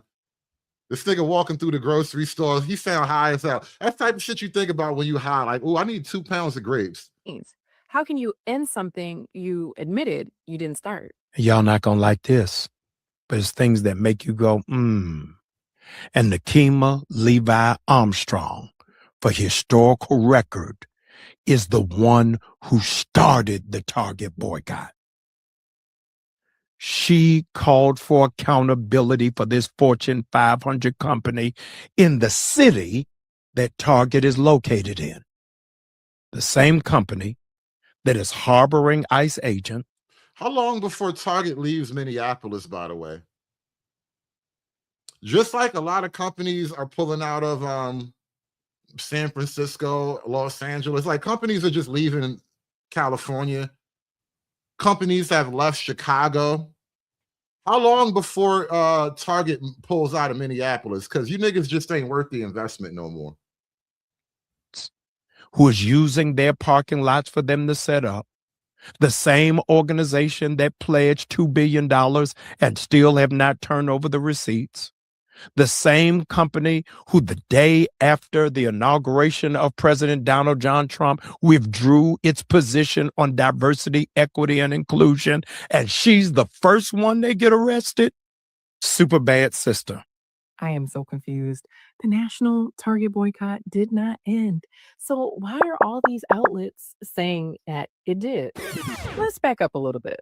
A quick Google search will show you two different things started last year. A 40-day Target fast started on March 5th, which was Ash Wednesday. It galvanized the clergy and church community to boycott Target. The national Target boycott started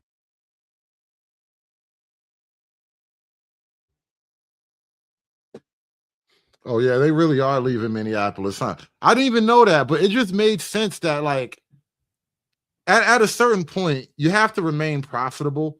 And if you can't do that, then what do you have left? I would be picking up my phone. Jamal, they calling you a two-bit pastor. If I were you, I would be picking up my phone and making a couple of calls.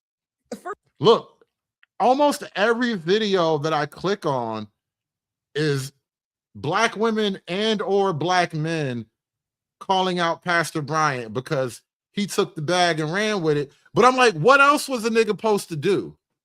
Y'all wanted this little bullshit DEI jobs program.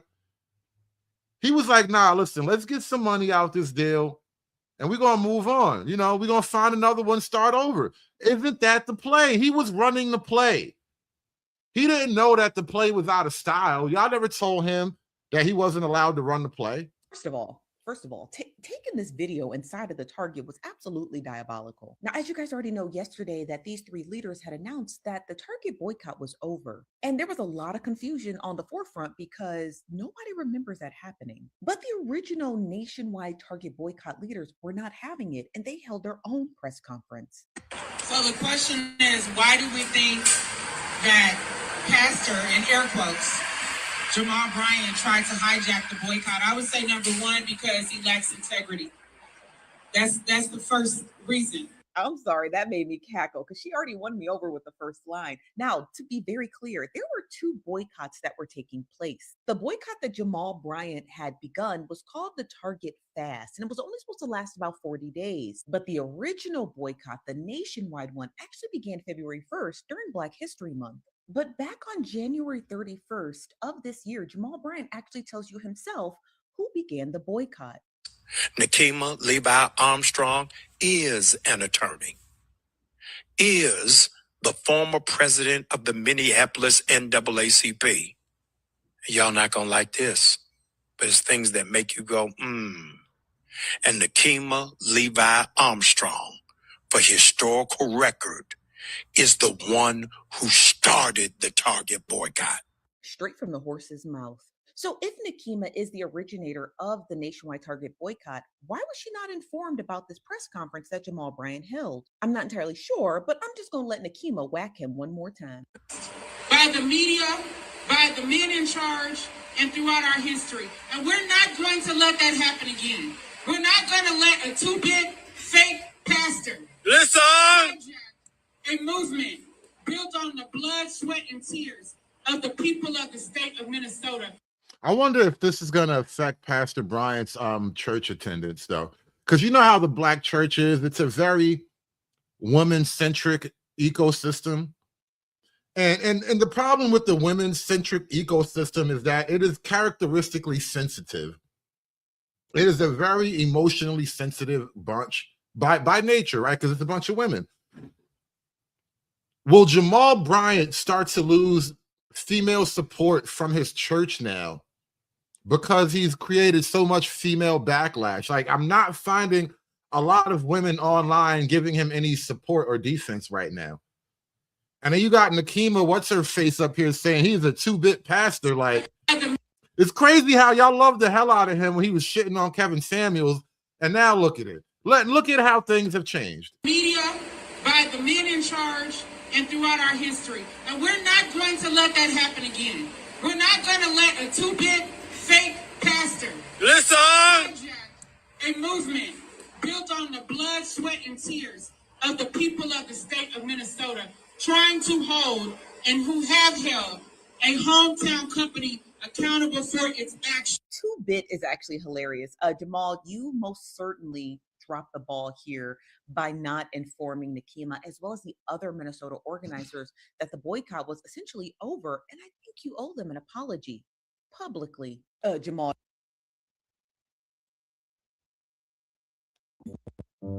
Y'all. So I used to be an avid Target shopper. I used to go up in Target for some shampoo and setting lotion and some lipstick and come out of there with $150, me and my son. I used to do all of my Christmas shopping for my little boy at a Target. I would find everything before Black Friday and get the same prices they had on Black Friday, or get in the line at Target on Black Friday to get whatever item I wasn't able to get that they had on Black Friday. Within 5-10 minutes of getting in the line, I'd be in the store, getting my item and out the store. I never had a problem Black Friday shopping at Target. I would always be in and out, and Target was always neat and clean, and they was courteous in there, and I always got what I needed out of Target and get on the road. Me and my little boy, we used to hang out in Target. I love to go there. The minute Target flipped, I said, fuck that shit, I'm not going back. So my question is, how is Dr. Bryant, Pastor Bryant, whoever he is, gonna cancel a boycott that I started? I started this boycott. I shopped at Target.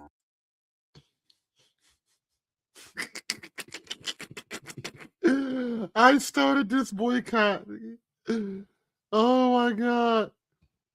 Where's that clip from Snowfall where he was like, I built this shit, nigga? Oh, she bad. I started this boycott.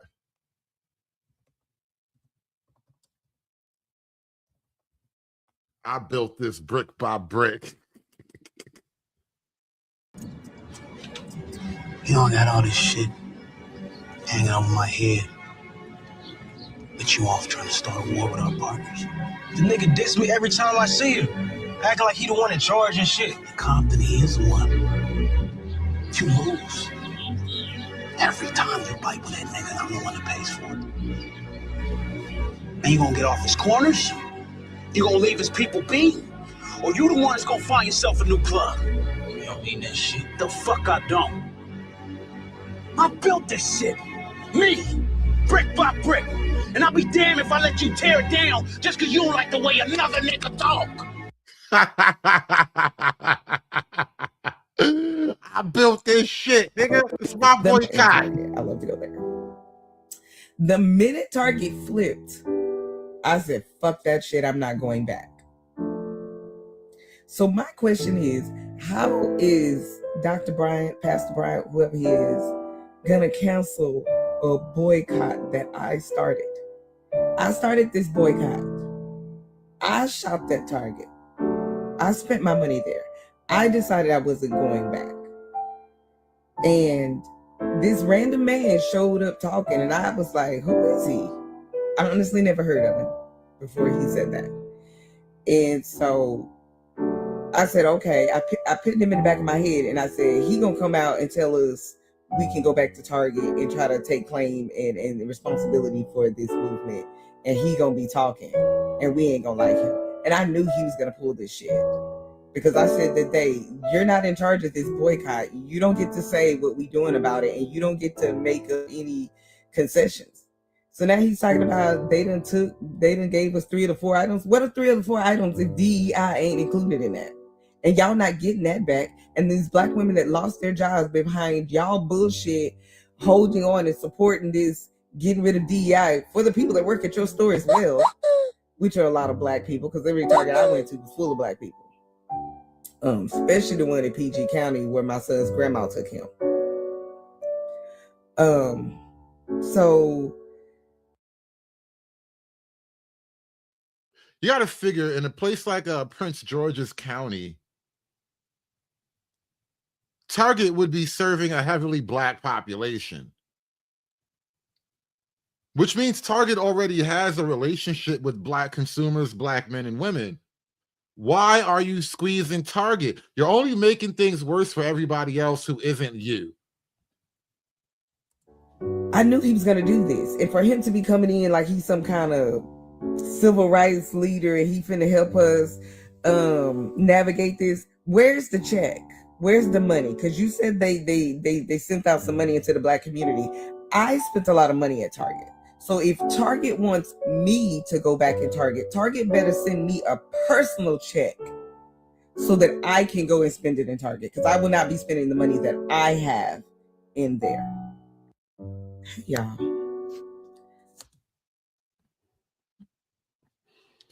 But yeah, like I was telling y'all, man, it looks like Pastor Bryant done pulled a fast one. But I can't even be mad at the nigga. Like, how can you be mad at the man who's just running the play that y'all taught him to run? This is the civil rights play. The fact that all these women couldn't get the deal out, but Jamal Bryant got a deal out of it, sounds like a skill issue to me. Y'all got outfoxed by a black man, and that shit burns y'all up. That's all I see here is y'all was just mad that a black man could outmaneuver y'all, outfox y'all, whatever, and there's nothing you can do. Now you're going to go keep your Target protest on, and like, nobody ever cared in the beginning. That's the thing about it. Nobody really cared about your Target protest to begin with, but now what? Now it just looks like there is no real reason to even respect black women protest movements because there is no real off-ramp. There's no end to it. You're just going to be angry and bitter and miserable. It's a completely emotional position. And then there's never enough. Like, this is the problem with things like the reparations movement and all that. It never ends. There is never enough to make bitter, miserable people happy. I am not encouraging people to go back and shop at Target. It really is a sin and a shame that it took them this long for us to get to this point. I think what the three of us, for a brief moment, let me just speak for the three of us, which is Leader Mallory laid it out, that we came to give an update because the people who participated in this with us all over this country deserved an update and to know where we are. She sounds like a bitter winner right now, by the way. You're on the winning team. You're doing this press conference next to Pastor Jamal Bryant. Like, they were all at that press conference together, and she sounds like a very bitter winner. And there's one thing you hate in life is a sore winner. Sore losers are bad enough, but a sore winner, God, everybody hates a sore winner, y'all. Encouraging people to go back and shop at Target. It really is a sin and a shame that it took them this long for us to get to this point. I think what the three of us, for a brief moment, let me just speak for the three of us, which is Leader Mallory laid it out, that we came to give an update because the people who participated in this with us all over this country deserved an update and to know where we are. Based on the update, the history, the information, and the update, people have to decide whether or not Target is worthy enough for you to go back in their stores. I personally, and as Leader Mallory laid out, her mother even saying she's not going back, I'm telling you, I am not going back. And particularly because we are owed a public apology. And so I want to see the Target CEO, just as they quit us publicly, they need to reaffirm their love for us publicly. Ultimately, people have to make their own decision. But as for me and my house, we will not be going back to Target. I am not encouraging.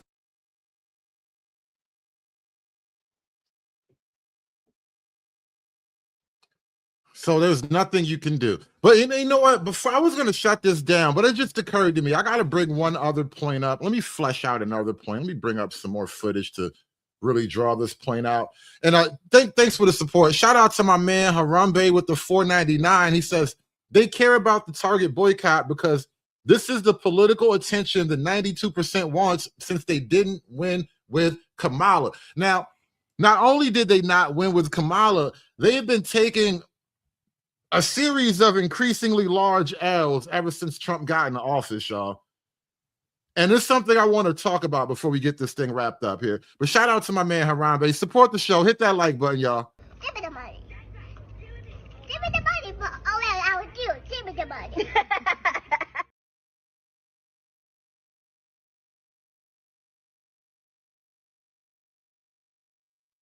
I've been mentioning that throughout this whole stream how the DEI for Black women is effectively a jobs program for the HBCU class, the ethnic studies class. It's a jobs program for a lot of Black women who didn't necessarily study the hard sciences and whatnot.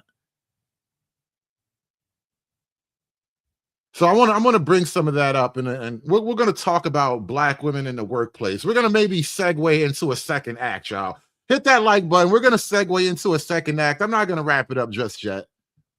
Child, I can barely speak again, but y'all know when I saw this and I left, when I saw this, this is definitely something I deem as news.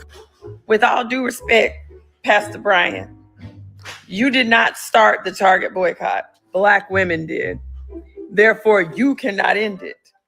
Don't you hate it when a man comes in after Black women have done all the heavy lifting and acts like they spearheaded some shit and they did it, and therefore they can say, you know, okay, they've paid these organizations. Mine allegedly is one of them too, and so that's enough. So that's enough. Whatever these three out of four things you got that you decided were enough for people to go back and shop at Target. You're not a Black woman, sir. You're not. We're the ones that made Target what Target is. We gave it that name. We made it a safe space for you to come on Saturdays to walk around and browse and spend money that you shouldn't have on shit you don't need and go to Starbucks back before we knew they were genocide bucks. And so, no, you can't say when it ends. We can. And quite frankly, I ain't never going back to Target, because unless Target told you they about to give 300,000 women, the 300,000 plus and counting Black women who lost their jobs because of DEI rollbacks in this country, 6-figure or more jobs, I don't want to hear nothing. I don't care about all this money you talking about. They done sprung around. Because where it's at? Child, I can barely speak again, but y'all know when I saw this. So you mean to tell me that Jamal Bryant attached himself to something that he had nothing to do with in order to elevate himself? You don't say. This week, I failed at doing that. When it is that I called for the end of the Target fast, most in our community and culture were disappointed, angry, frustrated, and bewildered. It's so ironic that this Target fiasco went down literally days after I just said the idea of Black collectivism is silly. This Target boycott just exposed that I was right the whole time. The idea that you're going to get the majority or even most of Black people on one accord to try and do something, it doesn't make logical sense. And once again, this Target situation just proved that. What we have here is a grassroots movement, whether you agree with it or not, and we'll get to that, but whether you agree with it or not, there's a grassroots movement of people who said, you know what, we are going to boycott Target. Then we have someone part of the Black Boule who says, oh, I see that. I'm going to put my own twist of spin on it and claim it as mine to elevate myself. And I'm going to have the Target fast. And I'm going to be all on TV and all on Instagram and all on CNN talking about the Target fast, which is my version of the Target boycott that I did not even start, in order to elevate myself. Most significant boycott of Black people since the Montgomery bus boycott 70 years ago. The stock market stumbled from $145 a share to $93 a share. They lost $12 billion in valuation. The CEO's salary was. Look, if it was a successful boycott, then at what point do you claim victory? But remember, they don't care about all the other, quote, tangibles that he achieved. Because that's really, again, that's how the play works, right? He is running the play as it was written. What they're upset about is, one, it was a Black man who got to be the figurehead of it. And then two, because Black women really, really want that DEI jobs program. And shout out to Harambe again with the 199. She's a pro-Black divester. How do it equivalate? How does that equivalate? A pro-Black divester, but that's what they are. It's a thing. Because there are a lot of people in this country who do not like Black women, but Black women are the base of the Democratic Party.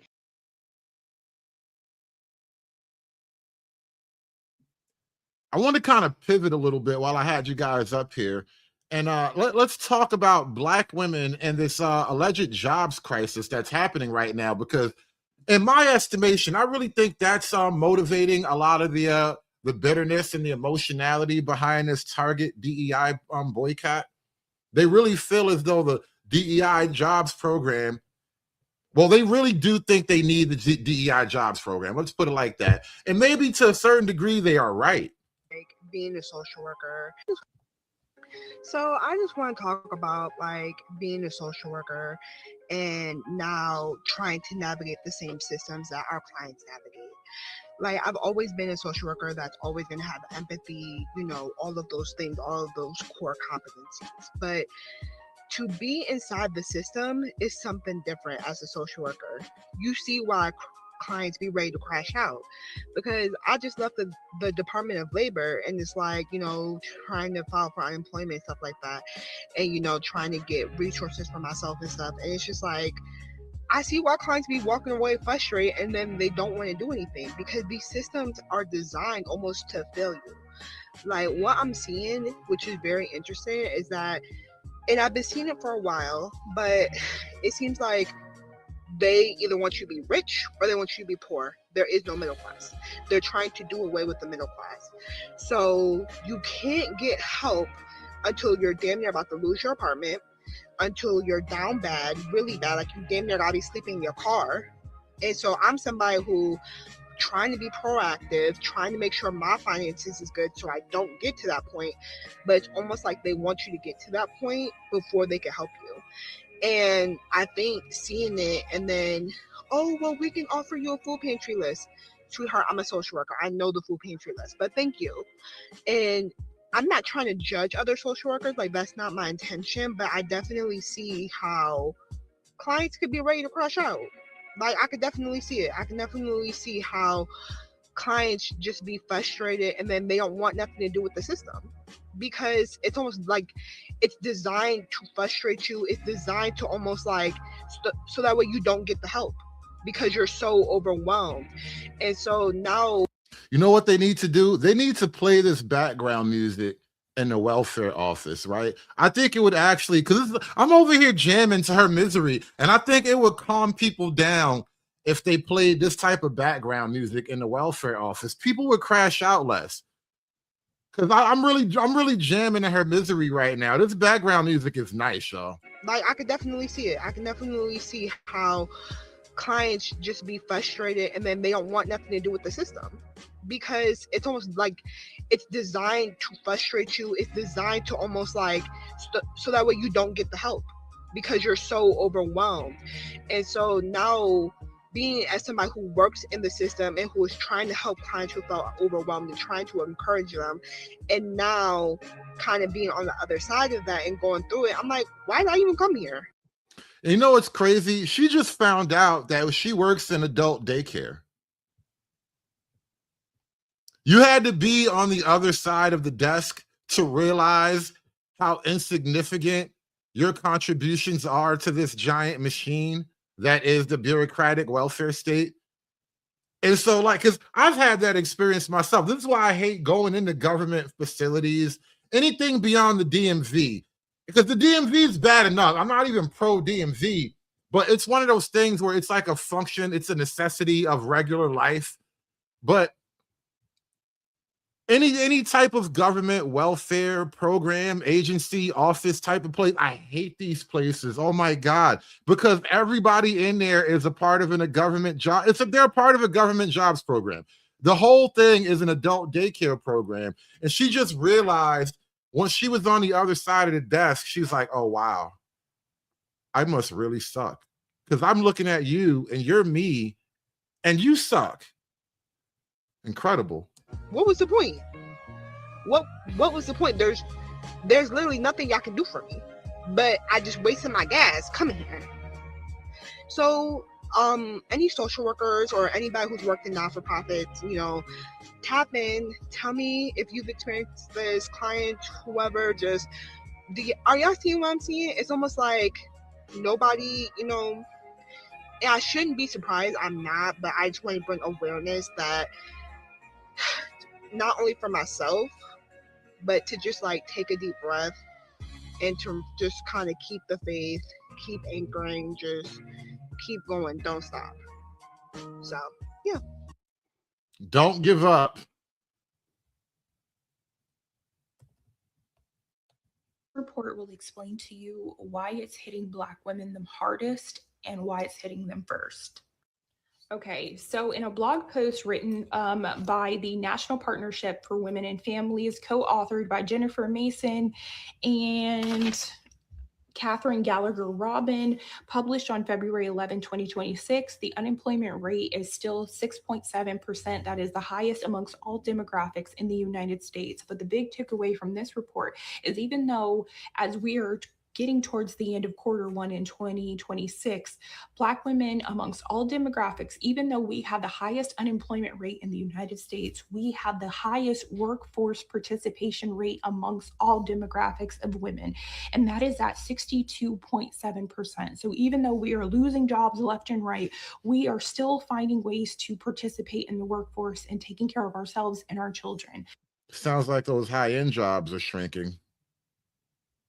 The corporate and government jobs are disappearing, it sounds like. And amongst all federal workers, the federal workforce is down 42,000 jobs.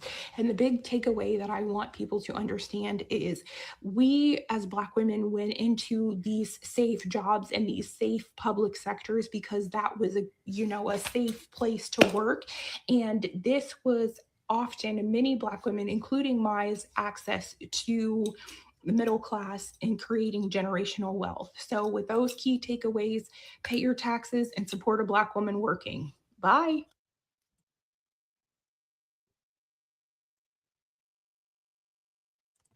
There has to be a secret war against Black women in the workplace. Like, there's no way there isn't, because every Black woman I know is either can't get a job, can't get an interview, or is dealing with a hot ass mess of an environment. It's like the workplace went completely hostile against Black women, which makes no sense because DEI benefited them the most. And there it is. I'm not the only person who thinks this is what's happening. DEI being removed, especially from the government realm, and then also being rolled back on the corporate realm. It's like Pompeii for Black women right now. And I don't know, I think it has something to do with them being all up in HR. But I also think it has a lot more to do with the climate that's going on, obviously. But it just seems very wicked and very intentional and very purposeful and very, very calculated. Like they were waiting for this moment and they were waiting to do this to us. It's like, that's what it feels like. It feels as though they were waiting for this moment. It's like they were out to get you the whole time, right? But it just seems very wicked and very intentional and very purposeful and very, very calculated. Like they were waiting for this moment and they were waiting to do this to us. It's like, that's what it feels like. It feels as though it's so intentional. Like it's so intentional. It's intentional. Well, I will tell you this. Through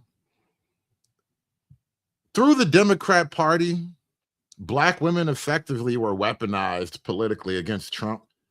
And maybe he felt some type of way about that. I don't know. But if you come at the king, you best not miss, y'all. That's how it Black goes. women, the system is rigged.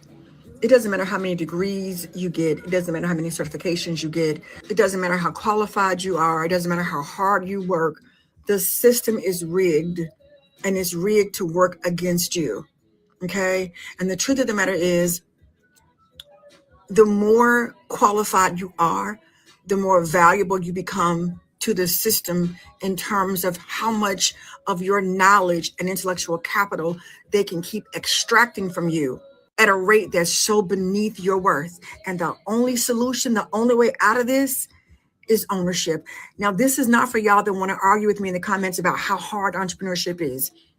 Okay, because I'm a Black woman who is educated, okay, and was in human services for over 15 years.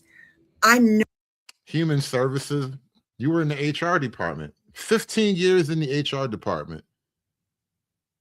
Now, I don't know how much this correlates, but what actual practical business management skills did you learn running the HR department? You're in human services. okay, and was in human services for over 15 years. I know how hard entrepreneurship is because I've been doing it full time since 2012. But I also know how hard it was on my mind, my spirit, and my physical well being, staying inside of a system that was rigged to work against me deliberately. The decision that I made is a decision that a lot of you are not ready to make, and that's fine. Okay, you can move around. But for those of you who value your life, who value your health, and who value your well-being, who value your intellectual capital. Hey, shout out to Mesty Michonne with the $4.99. She says hashtag fair use in advance. This is gold. I feel you. You got it. You feel welcome to it. Appreciate y'all coming through. Hit that like button for me. Give me the money. Give me the money for all that I would do. Give me the money. And that's fine. Okay, you can move around. But for those of you who value your life, who value your health, and who value your well-being, who value your intellectual capital more than you value a seat at their table and more than you value their paycheck, come to the masterclass on this Saturday. And I want to talk to you about how She's you teaching need a to class. stop performing and Oh, she's teaching a class about how to make money. Damn. And here I thought she was running a business that actually made money. No, she teaches a class about how to make money. risking your health and risking your wealth and risking your well-being for a system that does not honor your brilliance, and how you need to learn how to take ownership of your intellectual capital, create it into a systematized, productized framework that you can price at the monetary value that it's worth and create a new economy for yourself. Okay? Because you got to choose. You can keep working in their economy. You need to be a part of the she-economy, girl. See, all this time you were in the economy, which was actually short for he-economy, which means man wins. But what you need to do, girl, is get your money together and invest in this she-economy. Because when you invest in the she-economy, you know that she got your back. And that's what we believe in over here in my How to Be a Rich Bitch training class, is that she always got your back. This is a new grift. I'm just saying. This is a grift to sell classes and shit. She needs to get butts and chairs. That's how you make money as a teaching entrepreneur. You're not a practicing entrepreneur. You're a teaching entrepreneur. And that involves getting butts and chairs, which means you got to do the pitch. This is a whole sales pitch. Here I thought she was talking about Black women in the workplace. No, she's actually running a class right now. This is like an infomercial. Because new economy for yourself. Okay? Because you got to choose. You can keep working in their economy where you're exchanging your value, your brilliance, your intellectual capital for their hours on their clock. Or you can come inside of a new economy where your value and your intellectual capital is worth whatever you say it's worth. The choice is yours. The link is in the bio. I'll see you Saturday.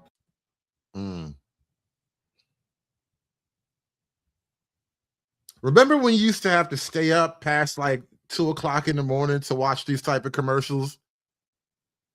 Now they're just on your regular TikTok algorithm timeline. You can never get away from the grift now. That's one of the worst parts about the modern internet, is as much as it kind of flattened and widened communication between every individual person, it also opened up your access to a lot of grifting. And so now the sham wow guy is now on your regular algorithm, and you can never escape it. Every time you block that guy, there's another one popping up selling you some bullshit.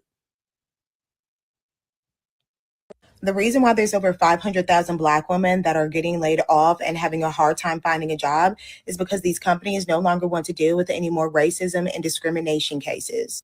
Oh, shit. Tell it to me, sister. Preach, girl. Tell me what's really going on. They don't want to deal with your bullshit. Black women that are getting laid off and the reason why there's over 500,000 Black women that are getting laid off and having a hard time finding a job is because these companies no longer want to deal with any more racism and discrimination cases. Now, I worked in HR for over 10 years and I was actually let go because I took a look at our budget report and saw the pay differential between our white and black employees. You was being a problematic bitch. I knew it. That's what happens. You was being a problematic bitch. And of course, it's the HR lady. Why is it always the HR lady? Why does the HR lady have a general reputation for being problematic? Why is it always the HR ladies? The reason why there's over 500,000 Black women that are getting laid off and having a hard time finding a job is because these companies no longer want to deal with any more racism and discrimination cases. Now, I worked in HR for over 10 years and I was actually let go because I took a look at our budget report and saw the pay differential between our white and black employees, and I exposed everything was ultimately let go. Now, being an HR girly, you're well connected with other women in HR at different companies, and a lot of us had the same experience. So there's like a whole network of bitter, disenfranchised HR Black women. HR Keishas are linking up. That's what the whole Target boycott was about. It was HR Keishas uniting. Good women are dead. Evil bitches, rise up! We will receive a lot of discrimination cases from Black women in leadership positions. Now, keep in mind, these companies were required to maintain a certain amount of Black and brown staff members at one point, and a lot of these women were ending up in management positions. Black women were at the top of their game for a while. But if they began to be a company nuisance, they would do anything to get their ass out of the door. Wait a minute. You're telling me that you became a problem for your employer and your employer got rid of the problem? That has to be racism. What else could that be but racism, y'all? Damn, white supremacy done struck again, y'all. And when I say a company nuisance, that means reporting discrimination, reporting racism. As soon as you do it, there is a target on your back. These companies will hold meetings with the top management and HR and say, hey, this person's becoming a company nuisance. They're affecting the company morale. What can we do to shorten their time with this company? How many corporations had a secret late night off hours HR meeting about a disgruntled Black woman who was becoming problematic at the workplace, right? Because I totally believe this is a thing that has happened. This seems like a very likely situation that is probably replicable across many corporations, right? You just have this, and it's not always a Black woman, because you do have the Karen phenomenon. So between like the Black women, the Karen, and then the chicks who are just sexual liabilities, either they do too much or the men like them too much. One way or another, women can become a problem in the workplace, right? And you have to figure out how to deal with the problem. Sometimes the easiest way to deal with the problem is to just cut it out like a tumor. At which point we would go through all the policies, procedures, your performance, the company handbook, and see if there is anything that they can do to get your ass up out of there. Things like you might have been able to be 15 minutes late consistently due to traffic before, but now they on your ass about your punctuality. You might have been able to come into. You can't be consistently late and then complain about your write-up. Even if they give you a grace, just understand you've been 15 minutes late every day. Sooner or later, that will bite you in the ass. I promise you. The office with a bonnet every now and then because you're having a bad hair day, and now you out of dress code. They would look for little things to just target you to make it seem like you are not performing well on the job. And obviously, we know that it's retaliation. They know that it's retaliation, but good luck proving that it's retaliation. These companies know that only about 2% of retaliation cases are even going to go anywhere. And before it's all said and done, you're probably going to go broke in lawyer fees and probably just get a really small settlement either way, but you still ain't got no job. And you're not going to get a good referral. They're not going to give you a good referral to another company, actually. Now the DEI is over with and they don't have to hire. She really did just mention bringing your bonnet to work. Let's just stop for a minute here. I have never been a corporate employee. One part of my life, I had a little bit of an internship at an office somewhere doing some data entry. It was cool, but it wasn't for me. And I got to tell you, I don't think bring your bonnet to work day is a part of normal corporate behavior. But you tell me, it's been a while since I've worked in a real office setting. Is bring your bonnet to work day a thing that y'all do? A certain amount of Black and brown people to keep their shareholders happy. Discrimination cases are way down. They're able to use their HR staff to focus in on other claims and other cases. If they reduce the amount of Black women that they keep in the office, they don't have to deal with the whole angry Black woman stereotype. They don't have to deal with the discrimination cases. They don't have to really deal with the racism cases. And I mean, there are some, but it's a way smaller percentage than it was a couple of years ago. And cutting back on the DEI programs is also another roundabout way of solving that problem. We're just going to remove all the DEI hires because those are the most problematic people by nature. And so now when you see all these Black women saying that they're not getting callbacks, they're not able to find a job where it was easy for them just a little while ago, you understand that they wore out that whole discrimination and racism thing with these companies to the point where they are only keeping a very small percentage of Black women, and they have to move a certain type of way to even be able to keep that damn job, because they will replace your ass with a white woman quick as hell. Not with a white woman. You can replace Keisha with anything but a white woman, y'all. When I die, I'ma go to Snow Bunny Heaven. Snow Bunny Heaven. This is why I think that now over 500,000 Black women are now terminated.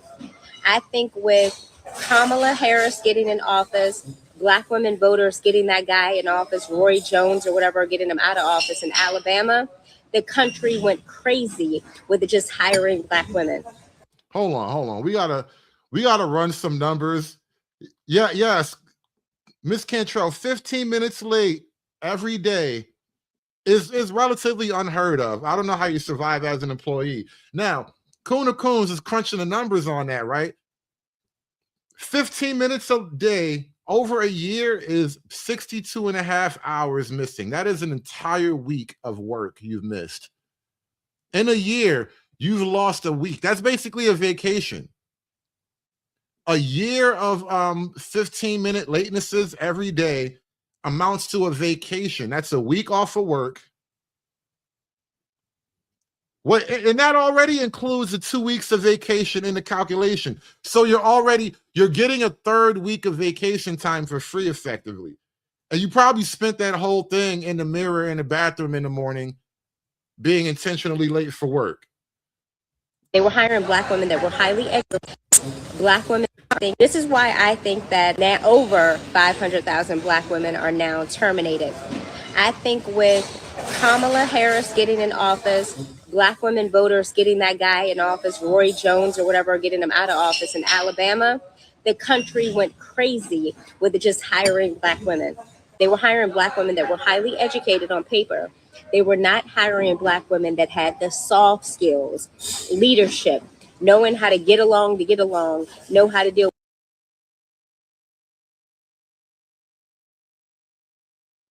Soft skills? I didn't realize Black women needed to have soft skills. We need our weave. I don't wear it, but we need it. What do you mean soft skills? Since when are Black women required to have soft skills?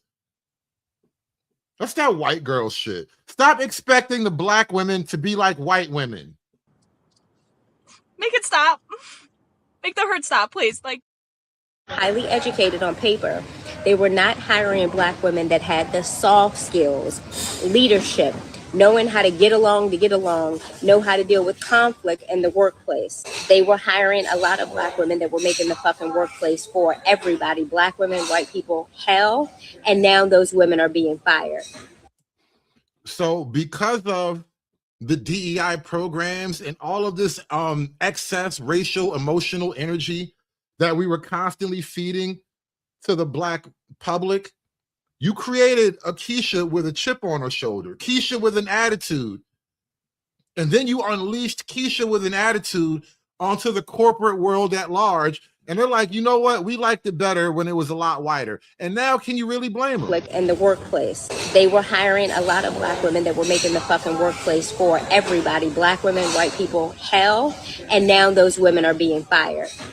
There are a lot of people out here and people that are hiring things because someone went to Harvard and they went to Yale and they worked for this senator and congressman.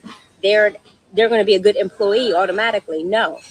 There are a lot of people out here that went to Strayer, ITT Tech, ICDC College. They're better employees. They have soft skills. They know how to get along. Schools don't mean shit.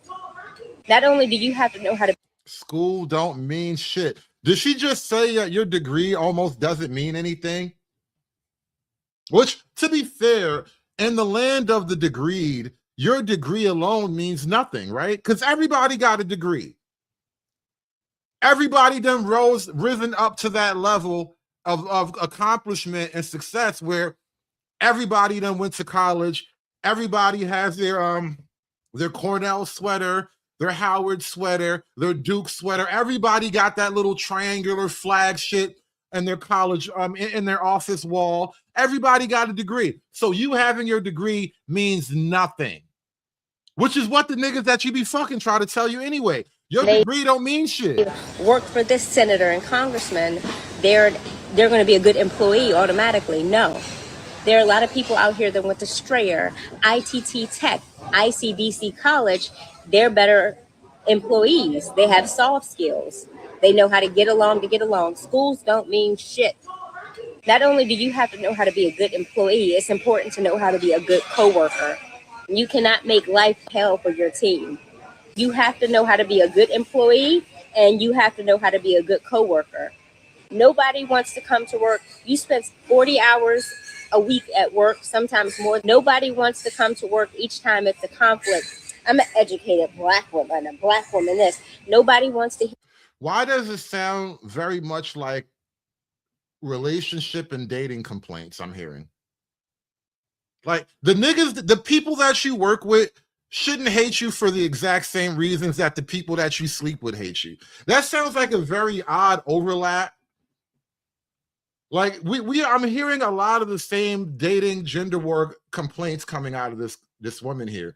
And she's describing what I was saying earlier about the DEI thing. A lot of the women seems like they were just given adult daycare promotion type jobs where they didn't actually have to perform. They didn't even have to be well liked around their peers, which actually goes a long way in any workplace. And because you can't survive without the DEI jobs, you're crying about the DEI jobs because, like this woman right here says, your degree doesn't really mean anything. You don't have the soft skills. You're not likable. Nobody wants to work with you. Hear that where they spend 40 hours a week. You have to know how to get along. Sometimes people consciously and unconsciously are going to say shit that may offend you. Sometimes there are grown people that just don't know better that what they said was racist. But how do you respond to it? Conflict is going to happen in the workplace. Oh, you mean to tell me you might actually have to deal with awkward, uncomfortable situations without chimping out? No. I don't think I could do it. That what they said was racist. But how do you respond to it? Conflict is going to happen in the workplace. I'm not excusing it. But do you know how to tactfully respond in the workplace when there's conflict? I would actually say knowing how to be a good coworker is more important than knowing how to be a good employee. I'm not against black women. I'm against black women thinking that education from the same racist as white institutions makes them better or qualified for anything. This is why. Damn. As much game as she was spitting, she still had to take a shot at white supremacy, y'all. I'm not against black women. I'm against black women thinking that education from the same racist as white institutions makes them better or qualified for anything. And I was almost on her team, but there you go. You just had to tie it together because you still, black girl fist in the air. I ain't even mad at you. Stay on your team, shorty. Stay on your team. Be a part of your gang. That's how it is, right? But I think that's really the problem at hand here. When we get back to this whole Target, DEI, boycott, at the heart of it, they don't really give a shit about Target supporting black businesses directly. They don't care which black products make it onto Target's shelf. They don't care about Target selling shea butter shampoo. They don't give a shit about shea butter products, right? Really, what they care about is the DEI jobs program. Because make no mistake, more than anything, what the DEI program is a jobs program for the the ethnic studies college educated crowd. Target is always going to hire poor black and brown women. They're cheap labor already. What you wanted was a spot in Target's corporate environment. You wanted to be in part of Target's corporate ecosystem, and that requires a DEI jobs program. Target rolled that back, and you've been crying ever since. And to be fair, the government and a lot of corporations have rolled it back, which, like I said, seems to be at the heart of Black women's alleged employment crisis. But I think that's pretty much the show for today. I appreciate you guys coming out. Thank y'all so much for watching the show. Hit that like button as you make your way out of here. Like, share, and subscribe. I will catch you guys on the next one. And yeah, it looks like I'm about done with this one. So I appreciate y'all coming out. Thank y'all for watching. We'll be back with another one. I might come back later on with another show today, but most likely tomorrow. But either way, I'll catch you guys later.